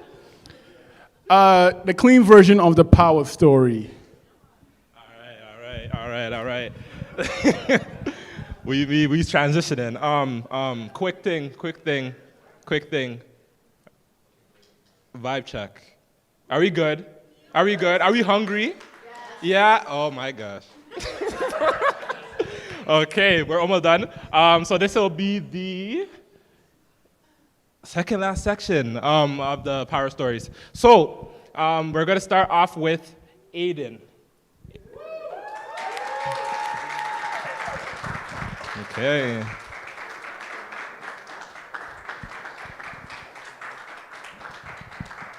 This section will be doing it live. They'll be doing it live. This section will be doing it live. Thank you. Ready?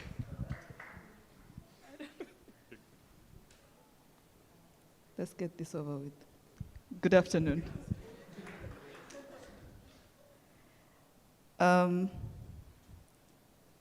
I gave mine a title. I feel like that's too much, so I'll not read it. My journey and life can be attributed to a flower growing from a rock.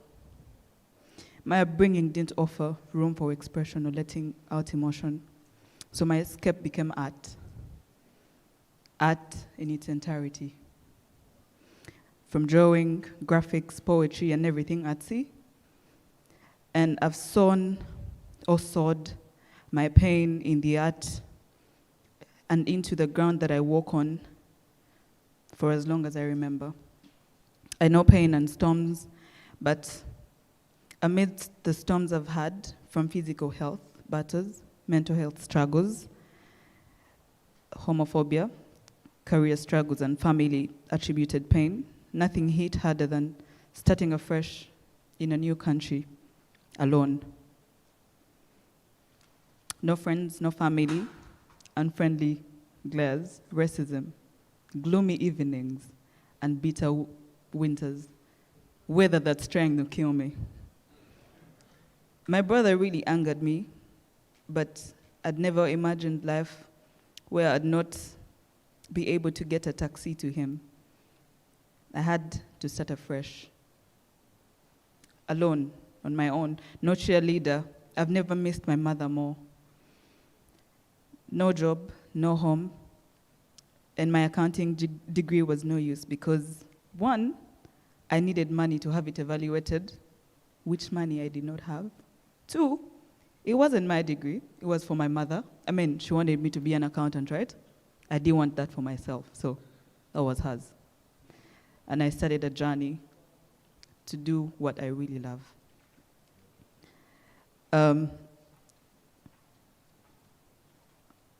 I approached a journalist one time when I was here and asked them for advice, and she told me that I needed to get back into school,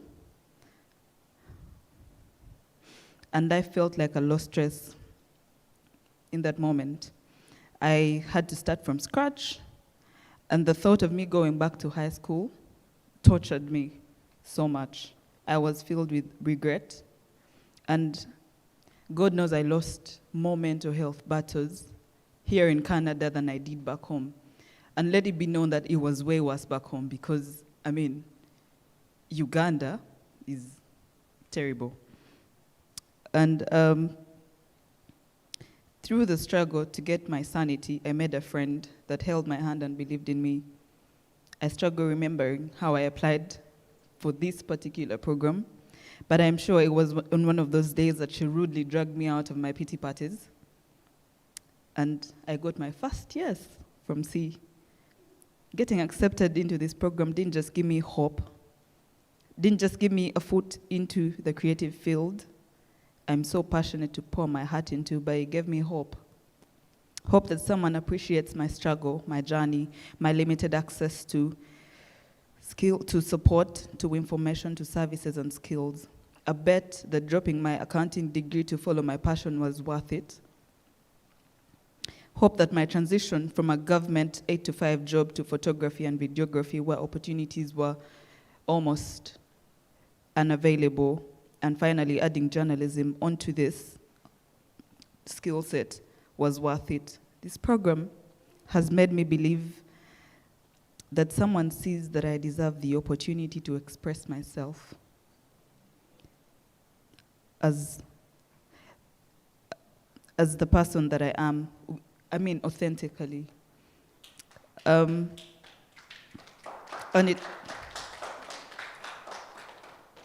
the program has also made me see that I get to be able to paint my heart onto this canvas called life and have everyone see how beautiful that is. And I appreciate C and all its partners for not just inviting us, but asking us to dance with them. And this speech, and as this speech comes to an end, I hope the quest to help someone else be better is further fueled by everyone in this room. And my name is Aiden Dokas Nasuna, and I'm a professional creative. Thank you very much.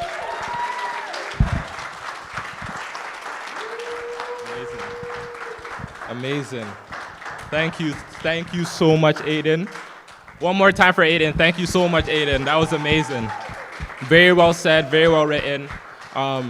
You do deserve to express yourself on any canvas that you want to express yourself on, okay? So always remember that, and that's for all you guys as well. Next up, we got Naya Dixon. Okay, come on, Naya. Jeez, okay.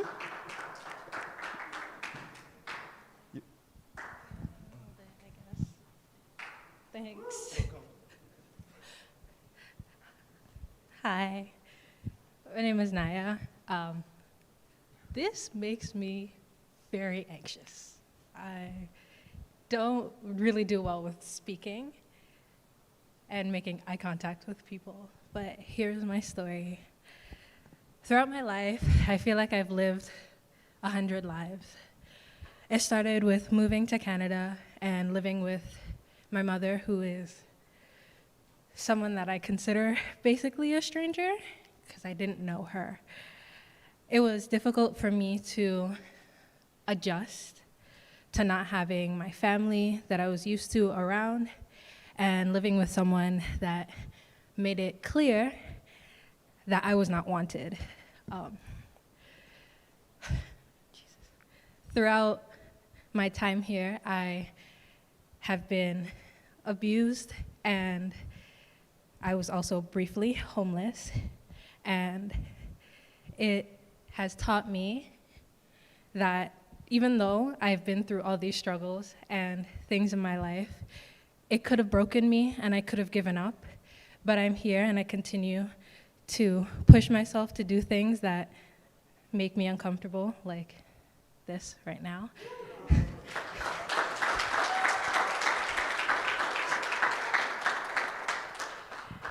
And as well as being more comfortable in my craft. I'm a designer, and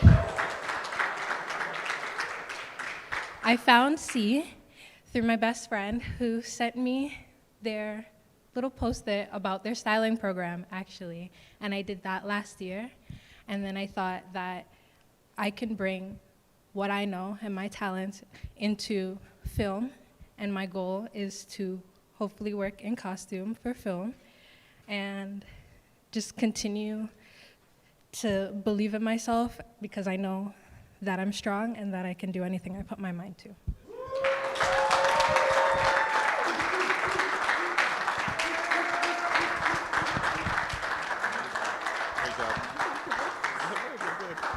Thank you so much, Naya.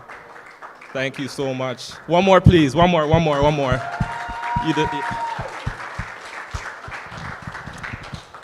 That was extremely impactful. That was very, very, very difficult to do.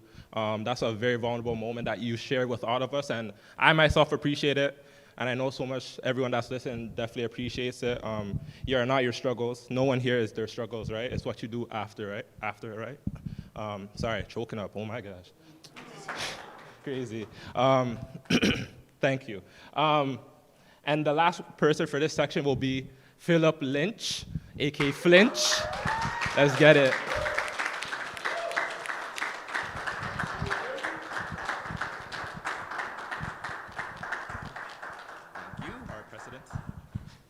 President. Okay. Hi, I'm Flinch, and I'm a creative entrepreneur. I'm a leader, a mover, shaker, and adaptive learner. So yeah, growing up for me, I come from a very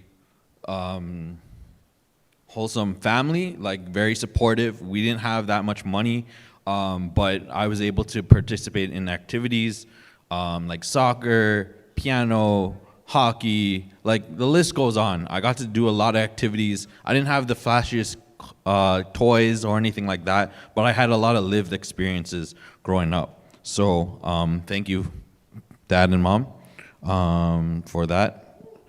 Let me see. So for me, I come from a very competitive family. I have a lot of cousins, brothers and sisters. We always wanted to be our best, so we learned how to compete, and we took it very personal when we lost, so we always wanted to win. Growing older, I ended up working a lot of different jobs, so my resume is like really long, worked over 15 plus jobs. I always wanted to just experience different activities, but for me, I ended up getting bored and always being told what to do, and it wasn't interesting. It always ended up for me to move to a different job. So that was very frustrating in a certain sense, but it did give me a lot of experience. One industry that stuck out was the arts. So about 10 years ago, music and film is what I wanted to get into. So early on, I got into acting, and I was doing music at the same time. Knowing that it wasn't really the most fruitful in terms financially industry. We're doing music and doing acting at the same time. You're not really making that much money. You're working on your crafts and stuff like that. So I had to make a decision, and I ended up pursuing music. So after doing that, I was doing music, really pursuing that, and I got introduced by C. After working at different jobs, I got in a car accident, and my life was a little bit in shambles. So what happened was my mom was telling me, and my sister was telling me about the C program, and I didn't really take that serious. I was just like, let me get a job at TELUS instead. So I applied to the cybersecurities program, and I actually got rejected through that. So, corrected.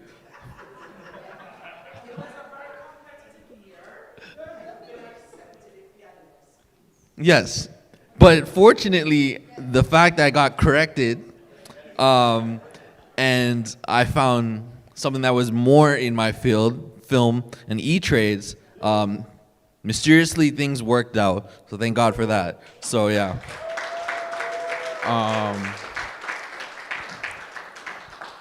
So yeah, with all of that, I got to meet a lot of great people. everyone working in their field, everyone very passionate. So I was really felt at home. So now the situation is I'm just here to grow, starting from the bottom.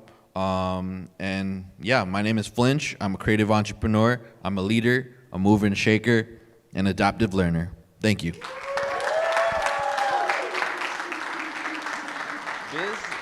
Sharif.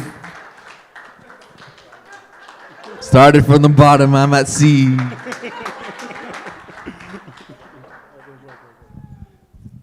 Thank you so much, Flint. Thank you so much. You are actually one of the most adaptable people, but he still tries to find his passion in whatever he's doing, even if it has nothing to do with what his passion is which is in sound. He still gives it his 100%, and still gives his all. So we thank you and we appreciate you. Yes, yeah, one more, yeah, right? Oh. And yeah, so right now we're gonna go into the congratulations from us, MCs.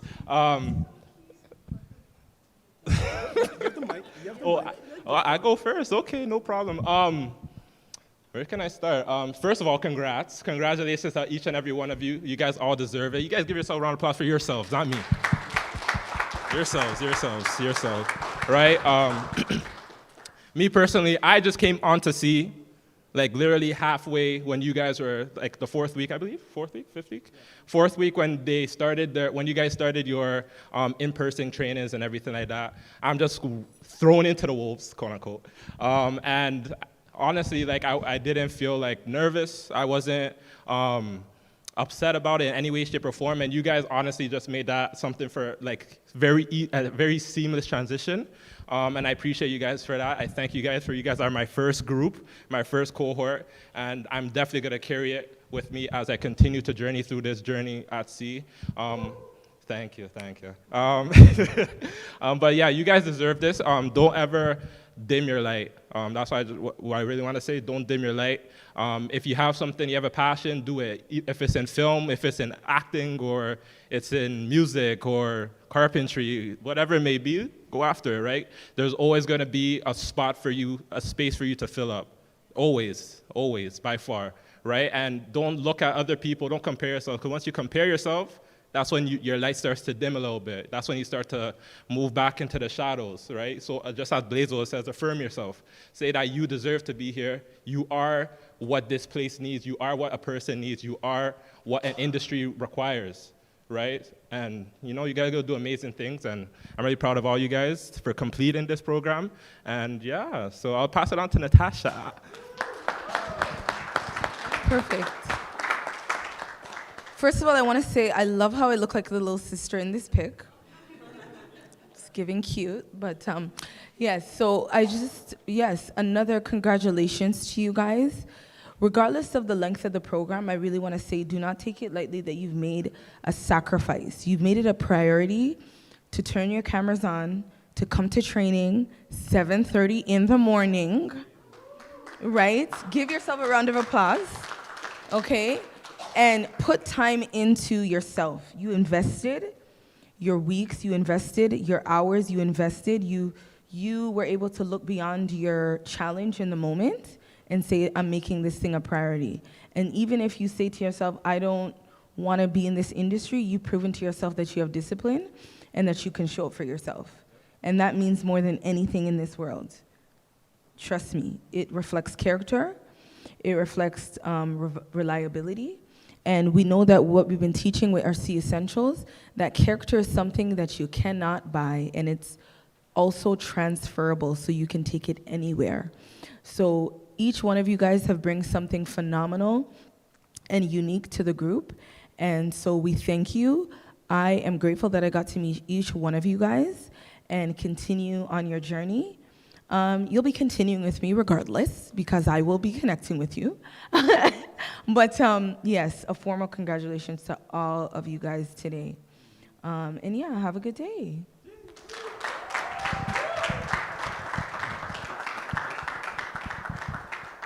And finally, it is me. Honestly. So this is my third time running this this program with the for E-Trades. Actually, my fourth time, but third time. Yeah, fourth time, right? Yeah, but this is the third time with IASI, so that's the only time we count. So when it comes to the kind of program, I started with the interviews just to see who's a good fit for this kind of program, and I always look for people who are curious and who are willing to learn, who are trying their best to see what comes next for them. And during the interview process, I had a chance to really have conversation. For example, I had a conversation with Eli. He said he refreshed the C website like dozens and dozens of times until the E-Trades program came back on again, because he really wanted to be part of the IATSE 873. The conversation I had with Aiden, I learned that Aiden was a journalist back in Uganda. And the kind of story she was telling, and I was like, oh my gosh, yes, come to this program. But I had to really reserve myself to show that, I don't have any emotions. I'm like, tell me more, But every time we had the interview, I always learned something a little bit different and unique about why this program matters. And then when you had a chance to actually participate in the program, I am glad that you had a chance to meet Karen, to meet Angela, to meet Ray. You got to meet Sunita, who's not unfortunately here. You also got to meet Steph. You got to meet Alex Hooper, because Alex sells set deck so well that everybody here wants to do set deck. There isn't that much room for set deck people. Please change to something else. But honestly, throughout the 8 weeks, everyone here showed enthusiasm and engagement and willing to learn a little bit more about yourself personally and also professionally. And it's a difficult road. And I'm glad that you guys took the step to try something different, especially for you, JP. You weren't sure what this program is even about. In fact, a lot of y'all don't even know what the program was about, but I'm glad that you stuck with it. And I do hope that you learn something a little bit more about yourselves, not only in your personal life, but also your professional development as well. So thank you so much for being part of this process, and I'll always wish you best of luck. So again, thank you so much.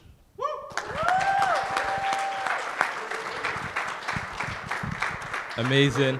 Please keep on going for Sharif. Yeah. Sharif? Him? Oh, standing over. Oh, yeah, he deserves it. Yeah, please. Everything from the program, Sharif. Everything from the food, Sharif. Even the sweet water, Sharif. It was Sharif. So I just thank you, Sharif. Thank you, Sharif, for organizing the program, for orchestrating it, and just for bringing such a diverse group of people all together to just showcase themselves and their talents very easily. It wasn't easy unless you got. I don't know if it was easy or hard. I don't know. It was good, right? Right. So it's all right. But it's all because of you. So we do thank you and appreciate you. Now we're gonna. But we're doing the power stories one more time for the night, for the day. I know you guys are tired of me speaking, but we're almost done, okay? And then we're almost gone, okay? So, all right, we're gonna start, do this last section. This is also gonna be live. The final three. So we're gonna start off with Claudia. Woo, let's get it. Let's go.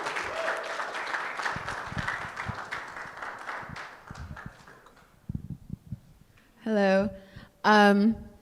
Is that in front of the podium? Okay. So my story, I feel like it kind of started before me with my parents having to leave the DRC, which is the Democratic Republic of Congo, and it wasn't so hot there. It's a land that's been kind of ravaged, and it's not empty. The people have definitely tried to keep the culture alive, but it's the hope is waning. And I mention that because I think that when I was born, and I was born on September 30th, which makes me a Libra, and Libras are born underneath the planet of beauty and love. And throughout my life, I know that I've always had an eye for beauty, and I've always loved it, but love is something that I've kind of shut myself away from. My parents also were more like goal oriented, not so much more like the loving part. So I was also I shied away from that stuff. And this is not to say that loving is just about like hugging or kissing. Like now in my life, I realize that love is about action and like connection and all of that stuff. All of that stuff. And growing up, because I had like kind of closed my heart off to love, I also closed my heart like on myself. And I wasn't pro like improving myself or like setting any sort of goals. I honestly didn't think I would be alive today. Like when I was a kid, I thought I'd be gone like by 18. So it's really miraculous to me that I'm here talking to all of you right now. Thank you.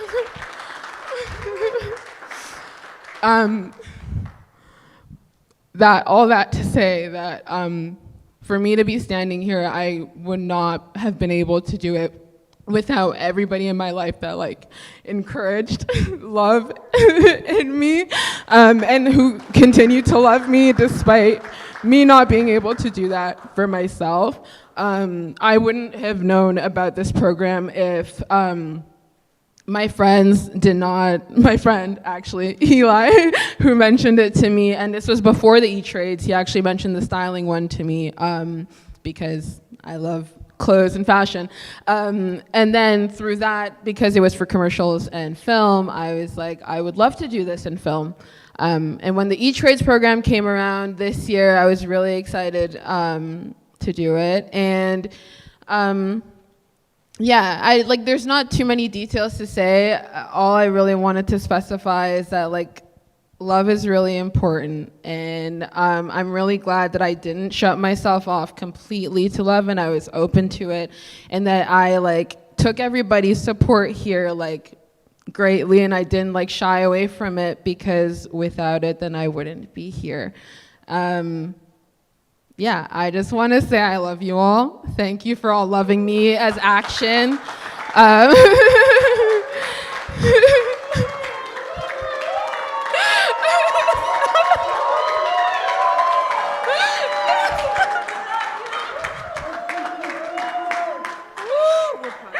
Thank you.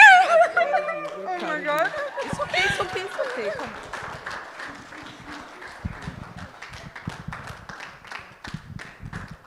Wow. Please continue, keep going a little bit more. Amazing, Claudia, thank you so much. I said this at the beginning, it's not easy to come up here and be vulnerable in front of so many people. We love you, Claudia, we love you, we do. You're strong, you're a light, you're strong, and you're forever going to continue persevering through everything, all right? So always remember that.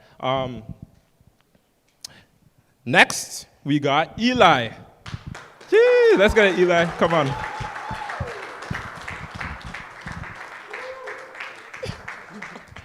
Thanks, Jay. What's up, everybody? How y'all doing? That's good. That's good. Do we have one more for Claudia? Let's go. Yeah. So, yeah, she's great. I gotta say, this power story stuff was pretty hard. I wrote a ton of power stories, and then I kept deleting them, and I was like, can I talk about this? Probably not. Should I talk about it? Probably not. So, when I was thinking about it, because of the problems, but the problem with it was there was too much trauma involved, just for me, I'm probably too emotionally sensitive. It's gonna end up like that, but even worse. I don't know if I'm gonna make it through it. It's because I feel like I've experienced a lot, so I don't, want to go into that too much, because tragedy is on the same, binary as triumph. So maybe we can look at that for a second, because it's hard to get into this union. It's really hard. Me getting into the union was not just trying to apply for this program, because Sharif kind of told my story about that. I found out about this program in April of last year, so it's been over a year, and I tried to apply to it was June 2020. I tried to apply to that one, but I missed it because I was in Cuba, and there's a firewall. You can't use the internet in Cuba because of the embargo, free Cuba. So I missed that, come back, and that's when it was on. So I kept the page open on my computer, never turned the computer off, and every single morning, reload the page. Once that stopped working, I started harassing Danielle, if she's here. She's not. Every single Monday, emailing her, asking about updates on the program, when is it starting, so on and so forth. If she wouldn't respond for more than 2 days, I'm emailing again. And that was just on the C side. I applied to IATSE 873 twice in the last 2 years, and since then, I was just like the permit's closed. Everybody I've talked to in the union is like, it's not gonna happen. I worked at 58 as well, and everybody was there was like, yeah, I'm trying to do the exact same thing. It's not happening. I've been trying to do it for even longer than you have. It's not happening. And I was like, okay, well, it's not gonna stop me. And now, May 2023, we all have our permits, so everybody should give themselves a pat on the back for that, because that's a feat. It's hard, especially as a black person. I don't know the numbers. But I'm not sure there's a lot of black people in 873. I'll tell you that. My family's in the arts industry, and so I know a lot of people who work in 873, and only one of them is a person of color. So whenever I tell him about that, he's very happy. So shout out to Wayne Robinson. But yeah, this is a major moment for all of us, and I think that we should all appreciate ourselves and appreciate C and 873 for doing this for us, because these are the jobs that are not just going to secure, our rent, but our future, and careers for people that we don't even know. Like there's people you might meet in the future who have skills, who you could bring onto your team, and you've made a relationship, and that's all been laid out for you. You don't even know yet because this program happened. So this is groundbreaking. This is game changing. This is only the 5th cohort. This is gonna keep happening, and I just want to thank everybody. Thank you, Sharif. Thank you to all of the cohort members. Thank you to Natasha. Thank you to Jay. Thank you to Danielle for dealing with my professional harassment. Thank you to XOTO. I don't know. Thank you to my mom. Thank you to God.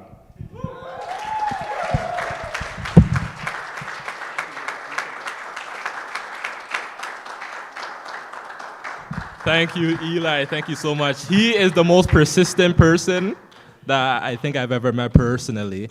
But you're very eager to learn, very eager to jump into the different activities, to the different tasks, and that is a trait and a skill that you're not really born with, that you're born with actually, but it's also something that you have honed, right? So continue to hone that skill. Last but not least, we have main character, the main character, Mabs. Come on, Mabs. Let's close this out. I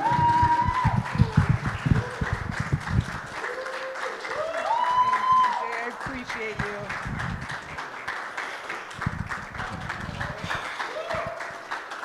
I love you guys. Oh Lord. I don't even know where to begin. I feel like unconsciously they really picked the 3 most emotional people to end it off. I'm probably gonna end up crying too. Honestly, my story, I can say as of recently, like as I was growing up, I was always outspoken. Anyone who's talked to me, I talk a lot. I'm very active, I like to laugh, I like to enjoy my life. And people don't know that actually comes from my mom. So 3 years ago, sorry guys, 3 years ago, my mother and my grandmother were in a coma for 5 months due to being intubated after having COVID. And I've been with them my whole life. They've carried me, they've made me be the person I am today, to be open to accept people, to share with people, to talk, to be myself. And, they came out of the coma, and the day my mother came home, she had a stroke. She's paralyzed on her right side. She can no longer speak. Sorry. The only thing she can say is, I love you. And thank you. Sorry, guys, I'm a fucking mess. I also cuss a lot. But I'm happy to share my story because going through so many things, I've done so many things to try to get on the right track, to make money, to survive. Things I'm not proud of. And I finally feel, after my 25 years of living, that I'm part of something that fucking matters. Whew.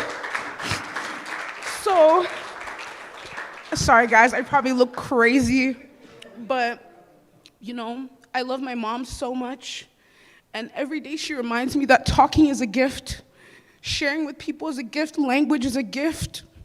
So now I'm here and I can't stop talking. And I won't stop until I can't anymore, so thank you guys.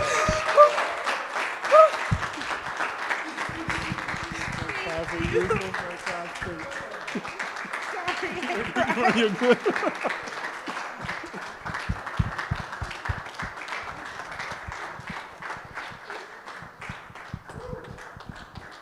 Wow, thank you so much, Mabs. Come on, y'all, give it one more.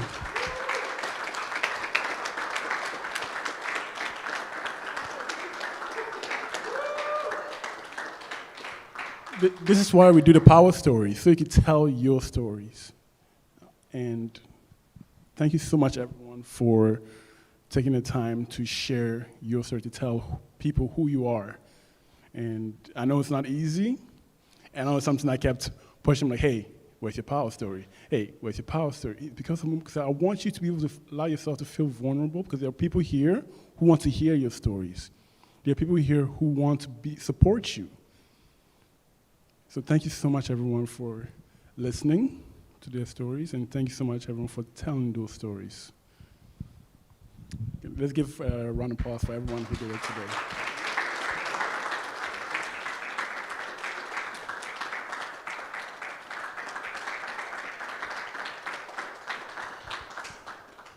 We are, I know it seems like we're stalling because of the food, but I want to let you know, potentially, I am not probably stalling, probably. I'm just saying words. But now the mic is actually open for people to say words, because you've heard some great stories being told today. You've heard from us, myself, Jay, Natasha. You've heard from all the members here and some of the word of encouragement from Karen and Angela, and also online from Colin. The floor is yours if you'd like to say a few words of encouragement. That is not happening today. But Boomy, go ahead. Hi, everyone. Good afternoon. Okay, if you haven't met me yet, my name is Bumi Ehigiator. I'm the social supports manager here at C. And on behalf of me and the program manager who wasn't able to be here today, we are so incredibly proud of this cohort. We are incredibly, incredibly proud of our amazing support staff. Everyone that has worked on this program, they worked so hard, and we've just been behind the scenes, just helping and supporting as much as we could to just make everything happen. We are so grateful for our partners, both at the City of Toronto and at IATSE. They have partnered with us this is our third cohort together. Angela and Karen, I know how hard they work behind the scenes, to just support us. And, it's not just for Karen and Angela, this is not just it's a partnership and, they're just playing lip service. They work to make sure that everything is impeccable for you guys. So I know this because I had Natasha's job up until, so I know, I have been in that building. I know what happens. So this is the first time, I was just telling one of my colleagues, this is the first time I'm not up here, like as part of the program. So honestly, this was really emotional for me because, I feel like something is missing, but it's okay, it's okay. I still get to be a part of it in a way. So, but congratulations. I know how hard you guys worked in these 8 weeks. I know the long days, the transporting to that 7:30, sometimes it starts at 4 a.m. I know because I have supported people through those days. And I know in the afternoon when you're done, it might take another 2 to 3 hours for you to get home. I know how much commitment it takes to do this program. And we are so proud of you because we know how hard it is. Now take this and run. Take this and just keep scaling. Keep growing your career, whether it's in film, whether you pivot and you go in a different direction, just keep building on it. Just use this for your next step, to just use it as an inspiration to just keep growing whatever it is that is your passion, because you deserve it. I mean, the stories we heard today were powerful. And just know that if you do not tell your stories, somebody else will. So that is why there's power in our stories. So keep telling your stories because it's important. And that's what makes us unique, our stories. So I just wanted to just give you a word of encouragement.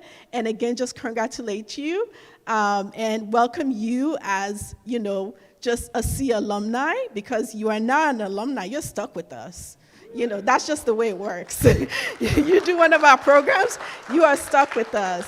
So, welcome to the C family again, and we are just incredibly proud of you. So, yeah, that's it. That's all I got.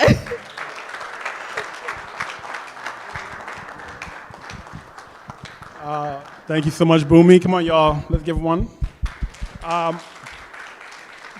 Just a heads up, when it comes to open mic, you don't actually have to come to the front here if you don't feel like you can still do some work. I see hands. Yes.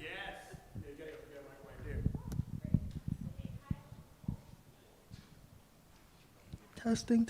Okay. Hi, everyone. I am Dee Dee. This is my best friend, Naya Dixon. So I'm just going to share a few about her. Girl, don't cringe. Don't do that. So we met actually at Seneca College, both at the fashion design program. I don't even know, 2020, COVID. And I remember there used to be online classes because it was COVID. And we used to have to share our designs. And every time I was just like, well, the first class, we're like, okay, I'm getting to know people. And then I see Naya's design and I was like, whoa, like this is amazing. And then every design class, I was just like, okay, when is Naya's turn? Like, because they used to go by last names. She's D, so she's always like up there. I'm like back there. So the first time we met, I remember we were all outside the school in a big circle, and I was just staring at her. I'm like, oh my gosh, she's so beautiful. And Naya, as you can tell, is very shy. And I'm shy sometimes, but not really. So I was just like, okay, like after this, I'm gonna like hit her up, like, hey girl, like what's your Instagram? And she was like, we were all sharing our stories, like, oh, how'd you get into fashion? She's like, girl, I was in law. I was like, huh? Law? Because like, I remember seeing her Instagram, I was like, you don't look like a lawyer, but okay. But yeah, after that day, like our initial first meeting, we sat beside each other in the sewing class, and we were just kikiing, and I'm like, yo, like this girl's cool. And I don't know how, I cannot tell you how. If you ask me how we became best friends, I cannot tell you. All I know is it's been like 3-4 years, I don't know. But Naya has been beside me all this time. She supports me like no other. Like Naya is one of my sisters. I consider her a sister, like not even a best friend. I love her so much.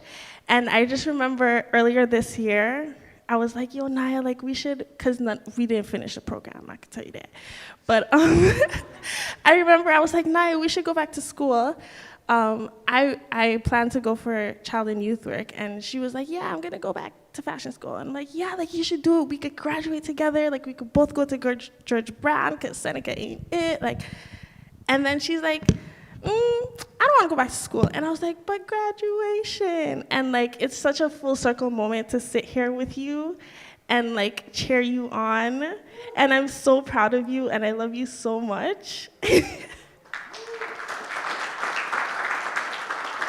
Yeah, so that's a bit about my bestie. Amazing, amazing, amazing, amazing, amazing. Thank you so much for sharing that, Dee Dee. Anyone else have a few? Oh, JJ? Oh, Mahal? Oh, okay. Okay, Eli. Oh, jeez. I feel like, what's that show when they're running around the audience? I forgot. Maury. Two things. First and foremost, my whole thing was like, oh, I'm gonna go work and so I can go pay for school. But C's thrown a wrench in my plans now because I don't think I need to go to college. Why am I paying for school when C exists? You know what I mean? Like,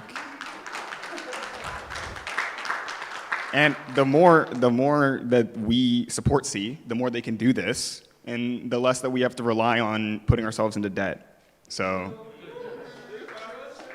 yeah, like C is groundbreaking, fundamentally changing everything. Shout out to them. Second thing is, do I still have it? Where is it? Yeah, I hid it because it should be hidden. What is this? Why did you guys do this to me? Who did this? Sharif did this? Why is he hiding? You're a superhero. I'm a superhero? Sure. But this should go in the Hall of Fame. You guys got in the back there? That should go in the back, you know, in the Hall of Fame over there. Keep that one for later. You're the goal. I didn't even know. What? Okay. Now he wants to speak. Thank you, Eli. Sorry. Hi. First, I'd like to say that I was really, really happy that I met all of you guys. You're so wonderful, and you have also brought me out of my shell quite a bit because I actually don't like socializing at all. But you guys are pretty cool, and you should be really, really proud of yourselves. And just small shout out in the spirit of uplifting Black youth. My best friend here, Dee Dee, I wouldn't be me if I didn't let you guys know that she is the CEO of a really amazing company. It's called Crown Silks, and she makes every bonnet by hand. They're customizable, and they've got waterproof ones as well. So hit her up.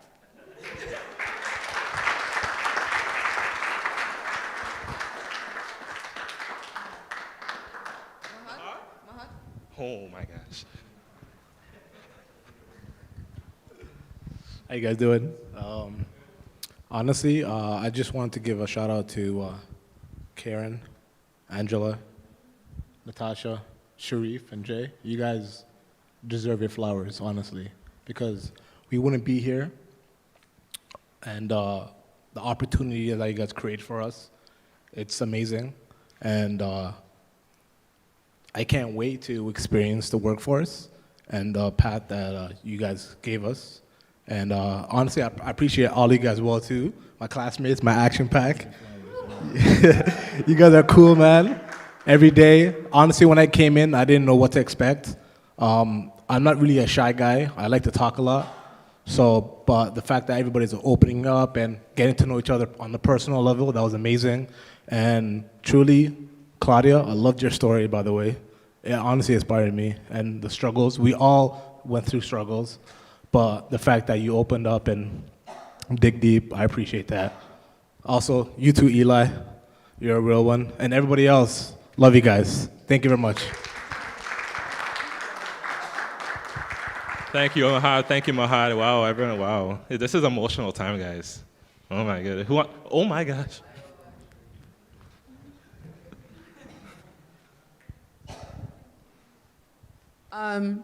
I think I want to shout out Bell Hooks, whose book I read and who revolutionized my thinking on love. Sorry about that. Yeah, I cried and like couldn't really get through most of it just because I think like thinking about that like really rocks my world because I didn't think about how like I think spiritually, well, societally or whatever, like I think we are kind of like in a love drought and a lot of just like ignoring, a lot of not mentioning, not being curious. Like being curious is not really encouraged. Like they kind of tell you it is in this industry, thankfully it is, but in the real world, they don't really encourage that because when you start to get thinking, that's when you start to have like your own ideas, you start to veer away from the status quo and they don't usually, I don't know, there's an entity out there that doesn't really like that and like fights for people to not think and to not love. And again, like, yeah, when I was talking about love, it was more so like the love of just being alive or like the love for yourself of like waking up super early and coming to program and interacting with everybody and like putting yourself out there. Just like Naya said about shyness, I'm not shy all the time, but sometimes I shy away so much that I just like lock myself up and just like don't talk at all. Mab, also your story about talking and like not like literally never stop talking really made me emotional because I have like been at moments where for weeks, sometimes months, I just wouldn't really talk to people and I would kind of just like keep to myself. And that was really inspirational to hear that like honestly it's not worth it to do that. Even if you think that like people are gonna laugh at you or anything like that, like you should still be very open about it. And then obviously again, bell hooks, because without having read that book I wouldn't know. And then also actually Eli, I want to shout you out because I think that in learning, I think you taught me a lot about love too. You're a very good friend and I'm very appreciative for you. And of course, everybody else, for just like, no one's ever made fun of me for anything here. So even when I felt embarrassed, and I think that that's so beautiful that you guys have made me feel so safe that like now I'm ready to embark on this journey with basically all these strangers. But I'm ready. And thank you again to everybody for everything. Amazing, incredible. Oh my gosh, okay, sorry. Thank you very much. I, for some reason, have forgotten what I wanted to say, but I feel like my personality somehow changed when I got to experience life alone. I was a very talkative person, you guys, but I don't know what happened, and I became so quiet and painfully shy. But I'm glad that I got to connect with you guys, and I hope it does not stop here. And I'm super proud of everyone. And also, do you guys remember the lady that sang for us during a session sometime in our class? I have her here. If we could hype her so she can sing us a song, at least a chorus. She's a wonderful musician. And I'm her manager. You guys give us gigs. Yeah. She's called Pelinda. Thank you everyone. My name is Pelinda, and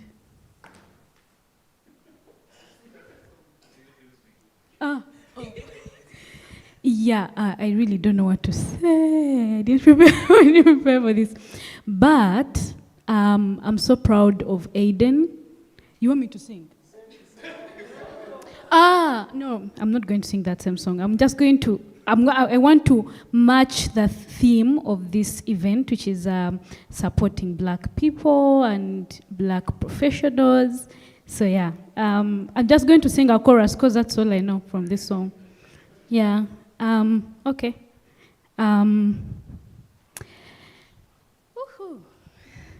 Rise up, take my people with me. Together we are going to a brand new home. Far across the river, can you hear people singing? Calling me to answer, gonna keep on keeping on. I can feel it in my bones. Thank you.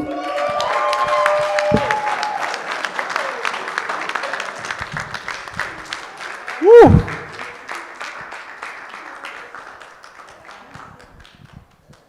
Oh, Flint, you want to go too? All right, let's hear your pipes. Sing it, boy. No, Sing no, it. no, no, no, no, no, no. Yo, check it. I'm joking. No. I just want to let you guys know, like, a lot of us graduate from high school and everything, and then when you grow up, like, me and Mahad kind of probably know we're a little bit older, and what happens is people start to disconnect. So what I want to definitely say is, as our network in the cohort and action pack, is just keep connected with our crew, because we're going to grow, and as we grow, we're going to provide more opportunities. So just hang out with each other, follow up with each other, check in, because you never know what they're going through. Another thing is have activities. One thing I want to do a shout out for is the after party. I got a studio not too far from here. Everyone's welcome. I'm gonna DJ. Anyone can come through. So yeah, things to just keep connected and stay plugged in is definitely important. So yeah. Fantastic. Thank you, everybody, for all your sentiments and everything like that. Yeah, okay. Yeah, you can toss it to me now. Oh, Yeah. Facts? Oh, yeah, we're almost good? done. Yeah, we're almost done. I'm Okay. just saying my thank yous now. Okay. Yeah. You want to do the bags? Yeah, let's do the bags. Let's do the bags fashion show. Yeah. Okay, give me a second. So as part of the program, when members are doing their placements, we try to our best to give them a running start somehow. Even though there's a strike still going on, but we're going to try our best to give a running start. So I'm just going to put on a fashion show real quick for y'all.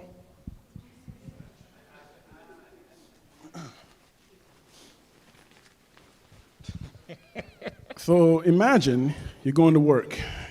You got this bag right here. You got your tools. Matching the blazer. Right? Okay. You know, you got your extra clothing because you've been working on set all day. You got your boots in here. But what else do you need to carry to work? Let's find out.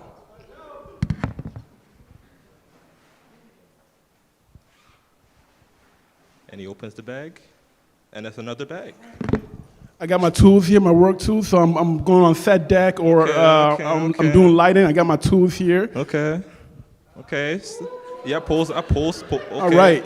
Pose now, up. but I need very specific stuff because now I'm getting ready to move around because I can't be carrying this all day. Right. No, I can't.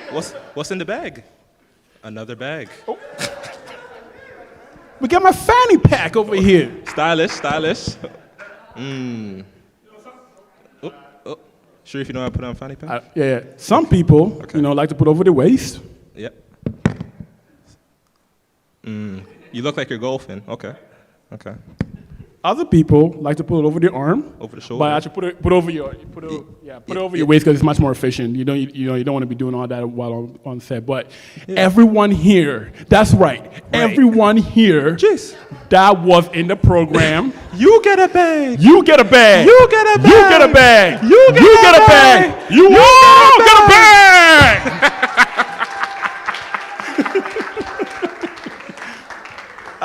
Just sign a waiver. No, I'm joking. It's yours. Okay.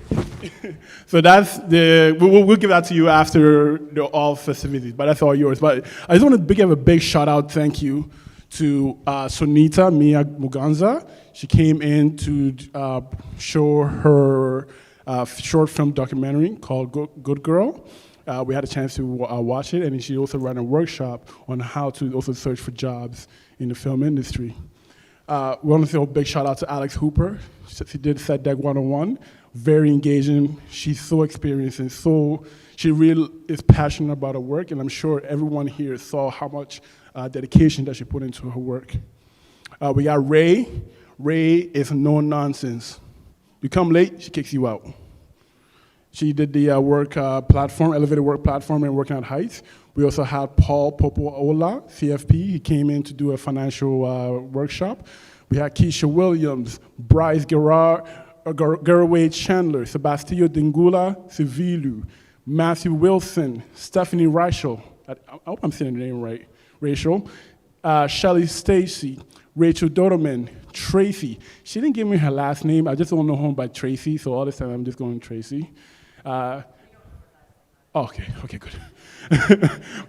we got two chorus. We got Kristen Jones, and we got the people who actually created this thing here. They are actually C-Tech alumni, and they are the ones who I connected with to be able to create something like this. So as always, if you're a C alumni, like Bumi said, you're not really leaving us, because I'll try my best to find ways to get you engaged, involved, and be part of programs. So that's a lot of, it's actually a long list, but keeping it short. Oh, which one? Oh, there's another Rachel. Oh, I forgot to add another Rachel. I am so sorry. Oh. So that's the thank yous. Okay, so what we want to do just quickly before I actually guide you to go to the food area. Yes, I've done my job. I stalled you just enough and entertained you just enough. We're going to show you a quick flashback of all the work that the members did in Ayatsi.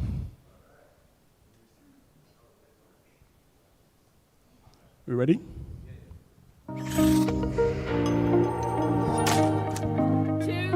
1, action plan!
I'll just say big shout out to our camera, internal storyteller Ivano. He's the one that actually created that little slide there, and he's the one that's also been managing this whole experience here. So big shout out to you, Ivano.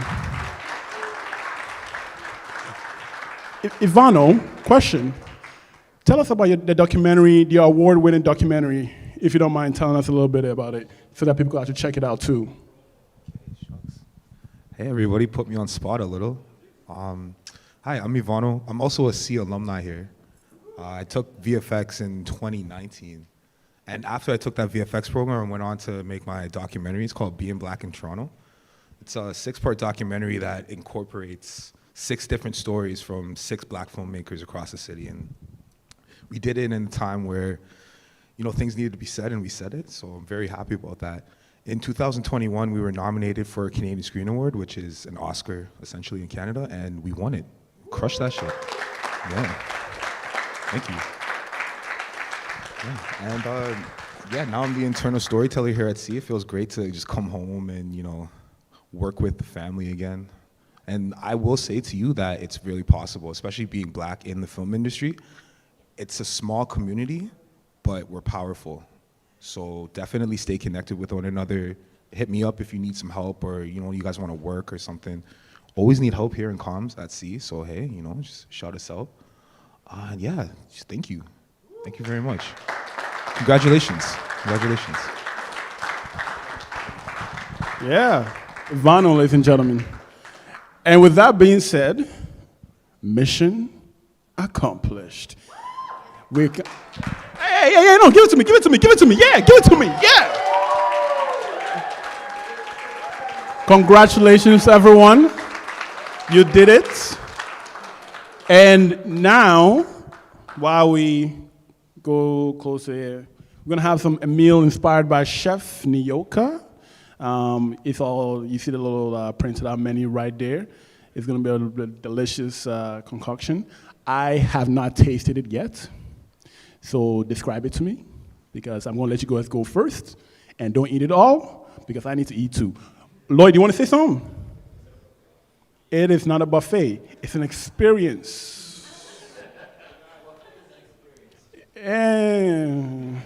But with that said, thank you so much, everyone, for being part of the E-Trades Extrava.